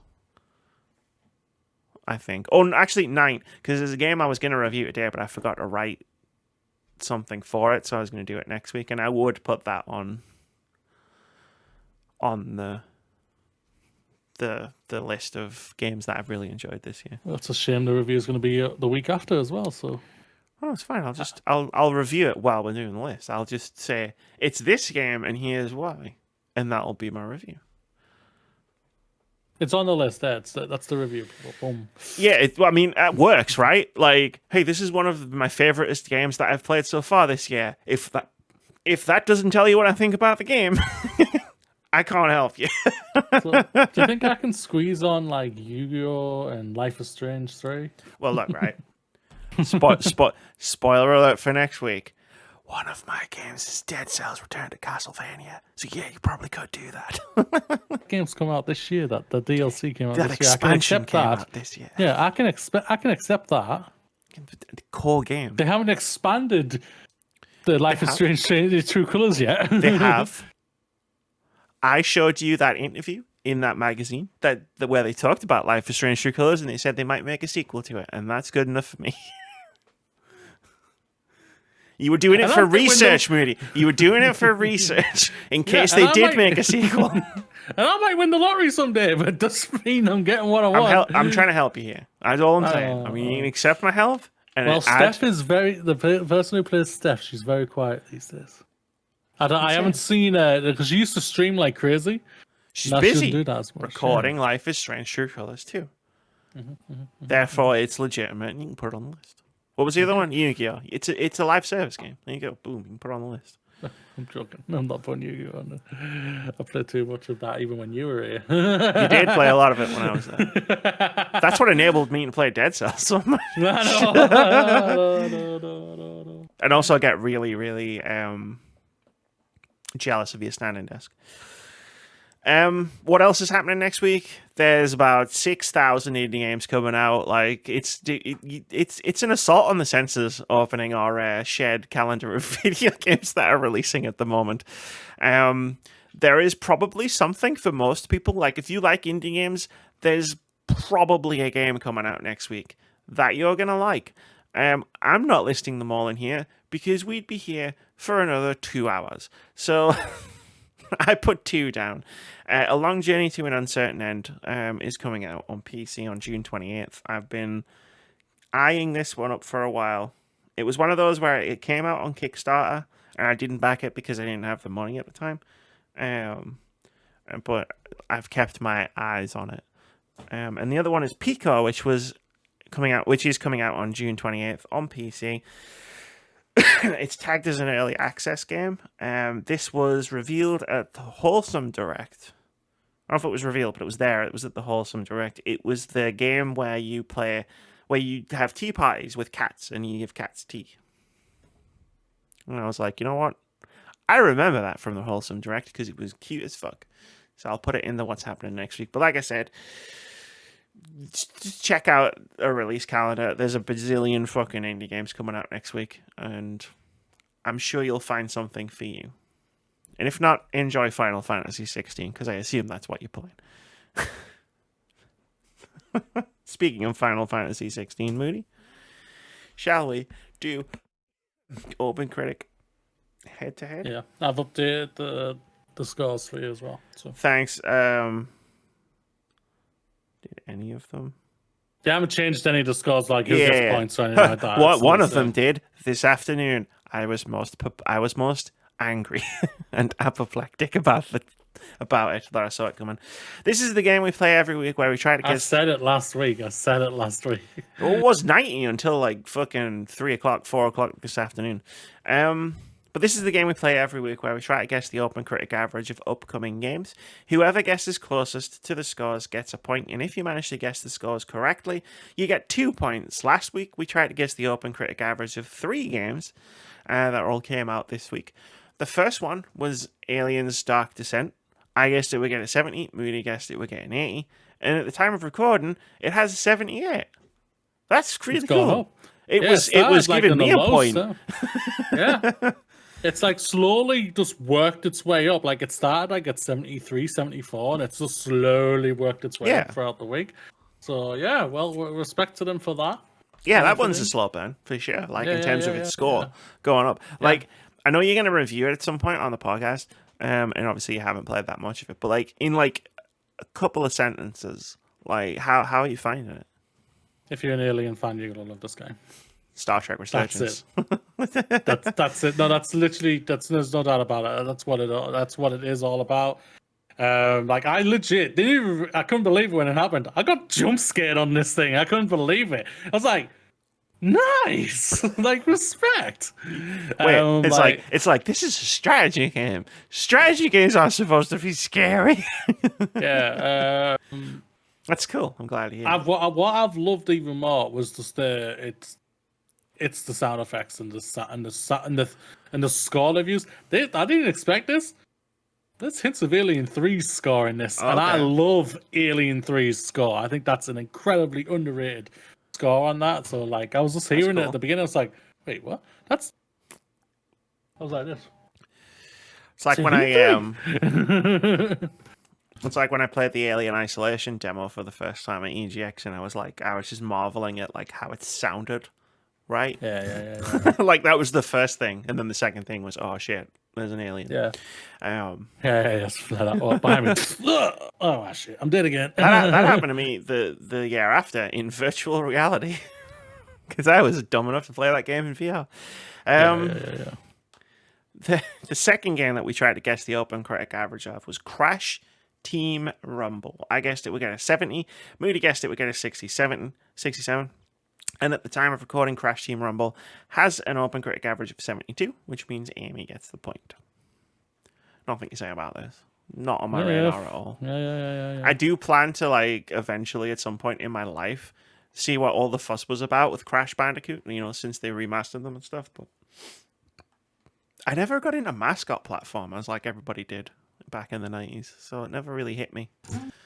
Neither did I, so I can't comment on it. The last one, the big one, Final Fantasy 16. I guessed it would get a 90, Mooney guessed it would get an 88, then Mooney said, oh, but it gets an 89 and we get a draw. And at the time of recording, Final Fantasy 16 has an OpenCritic average of 89, which means no one, nil point, as they say in tennis. No points. No one gets the point. The worst thing is, for fucking ages. It'll be an 88. Fuck yes, it's going to be an 88. We know it is. We just know it is. And then we'll all be angry. No one got a point, so we're mad. I'm mad because it had a 90 until I fucking checked right before we started recording the podcast. And then you'll be mad because we'll have finished recording the podcast and it'll have an 88. Fuck you, Final Fantasy 16. The thing is, it's had some low scores. Like, not as high as that I thought it was going for and everything. How much do I say? I've played the first couple of hours of this game. And I guess that was what you were talking about. I am empathetic to those low scores. However, it's only the first couple of hours, so I'm giving it leeway before I say anything more specific on the podcast. However, if you want to dish after this, Moody, we can dish. But for right now, the OpenCritic scores, current scores, Amy 17, Moody 12. We now have 2 draws. I love the fact that we've opened up the thing, so it's not just one game a week. It's however many games we think are going to get OpenCritic reviews, or I think are going to get OpenCritic reviews. And what's happened is nothing has changed. Like, we have multiple games a week, and it'll be like Amy gets a point and Moody gets a point. So the scores are changed, but this gap is the same. Yep. But there's no games this week because there's a bazillion indie games coming out, and I don't like putting like small indie games in this because, one, I think it's unfair to do OpenCritic head-to-heads for really small indie games, and two, it's hit or miss whether they even get OpenCritic averages. Like, so why have you put one in still? Did I? Oh, that's not an indie game. Shit, I forgot this is coming out. This isn't an indie game. This is a Capcom game. This is what I mean. There's a bazillion games coming out next week, and I forgot half of them. Yes, we are doing one this week. Ghost Trick Phantom Detective. It's like a remaster of an old Capcom game from the 3DS or just the DS. I think it was a handheld. I remember it, but I never had the console to play it. So yeah, this is coming out, and I think it's going to get a 74. And I didn't just put a number down at random without thought. 70. I did do that. But yeah, like, to finish my point, it's like I don't like putting indie games up because, I mean, like, fucking Polybridge series is a pretty popular series on Steam, and yet it doesn't have an OpenCritic average because Keith's waiting for a Fantasy Critic. It's not going to get one at this point, and that's just wild. But he can get rid of it if he wants to, can't he? He will. I'm assuming. It's how long do you hold out in case, like, a late comer, reviews it and gives it 10 out of 10. And then, boom, he's got loads of points. But yeah, that's going to do it for episode 357 of the Words About Games podcast. There's a lot we could talk about Fantasy Critic, but I can't be bothered. All I'll say is, Fuck you, Russell, for taking one of the games I bid on you, motherfucker. Persona? Was it the Persona Persona, game? yeah, Persona, yeah, You yeah, got me Persona. as well with that. We bid the same amount, me and Russ, but because I've got more points than him, he won the tie. So if I'd have put What? one, that's how it works. Yeah, So because wait, how much did you bid on it? we both put $17 down on it. Oh, I was no way fucking there. I was at 10. Yeah. So if I'd put one more dollar in, I'd have Persona 5 Tactica, and he'd be shouting at me. But you took my other game. I mean, for sure. I would have yeah. understood if you picked it, if it went to you. No, Just- the I just Persona was like, gal. yeah, no offense. Yeah, I don't mean that. This is I'm the not first- saying. I think this is the first year I've not had a Persona game in my team. Yeah, yeah. Like I'm all right. Like I know. Like I've got some big ass games coming out over the next few months. So Well, I I'm like, chickened out on Sonic. You got Sonic, right?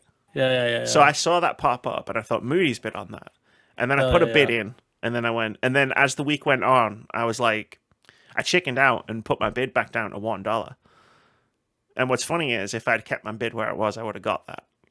But I chickened out because I was like, actually, no, I'm going to keep the space. For I didn't put things. much on it. Like I think it was $5. I think I put in for. I think it was low. It was lower than what I'd put.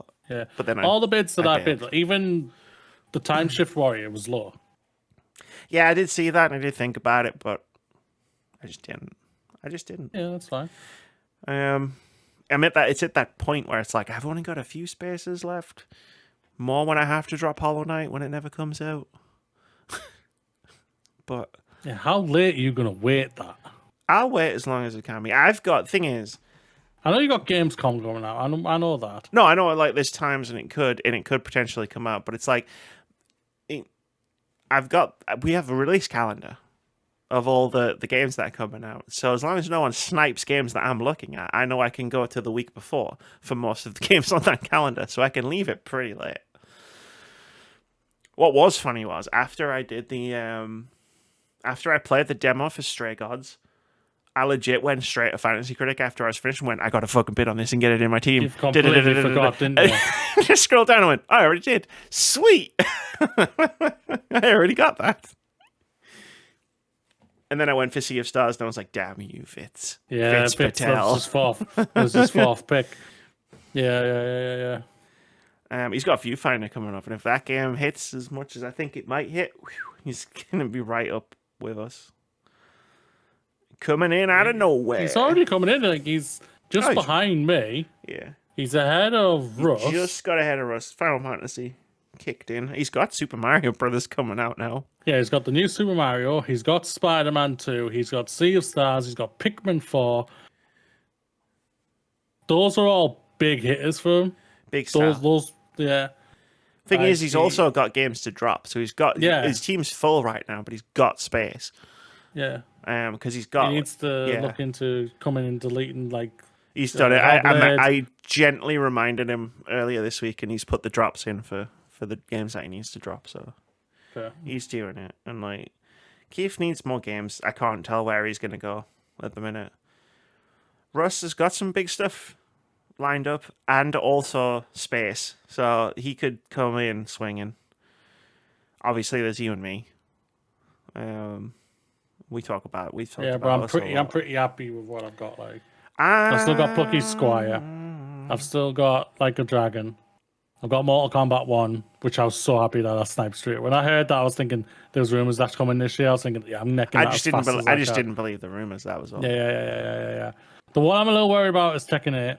Because I thought we might have seen it at the Summer Games Fest and we might have heard the release date. But they're still announcing characters and everything, so it kind of makes me think that it still could drop this year. Either way, obviously. Yeah, I've got to try and remind myself that I've only dropped one game so far this year. So you know what I mean? I've got plenty of. How many have I dropped? I've dropped one. You've dropped more. I think you've dropped 2 or 3. I'll have a look. Because I know I deleted one out of yours and I deleted one out of mine. And I think I've dropped one. I don't know. But I mean, Hollow Knight at this point, I'm looking at it going, it's not coming out. And then Thirsty Suitors is definitely coming out. The dev's been on Twitter talking about the game's basically finished, and there's an Annapurna thing in a couple of weeks. That game's coming out sometime soon. Probably gonna drop that there. Potentially. Forza Motorsport's coming out. And then Stray Gods is coming out, and then it's like, okay, so I've got 3 other games there where it's like, yeah, I don't know. Mina the Hollow was down for December, and I was like, yeah, like, I'll take a punt on that because it's the next game from the Shovel Knight developers. So I was like, I'll punt that one if I have to. Faz, don't think that's coming out. They specifically said on the Xbox stream it's coming to consoles on early access in August. I don't think that's coming out this year. Yeah, I think if it wasn't, I think if it was, they would have said it's coming in its full release. Like the updates have slowed down dramatically compared to what they were. You know what I mean? So like, I don't think it is. Shoot Dreams Elsewhere is a cool indie game that disappeared 3 years ago. I don't know where it is. But the dev keeps posting GIFs on Twitter every now and again, so I know it still exists. I assumed I'd have seen it. It's an Xbox Game Pass game, so maybe it'll be at the ID at Xbox Showcase, but I also think I might just be trying to convince myself to make myself feel better.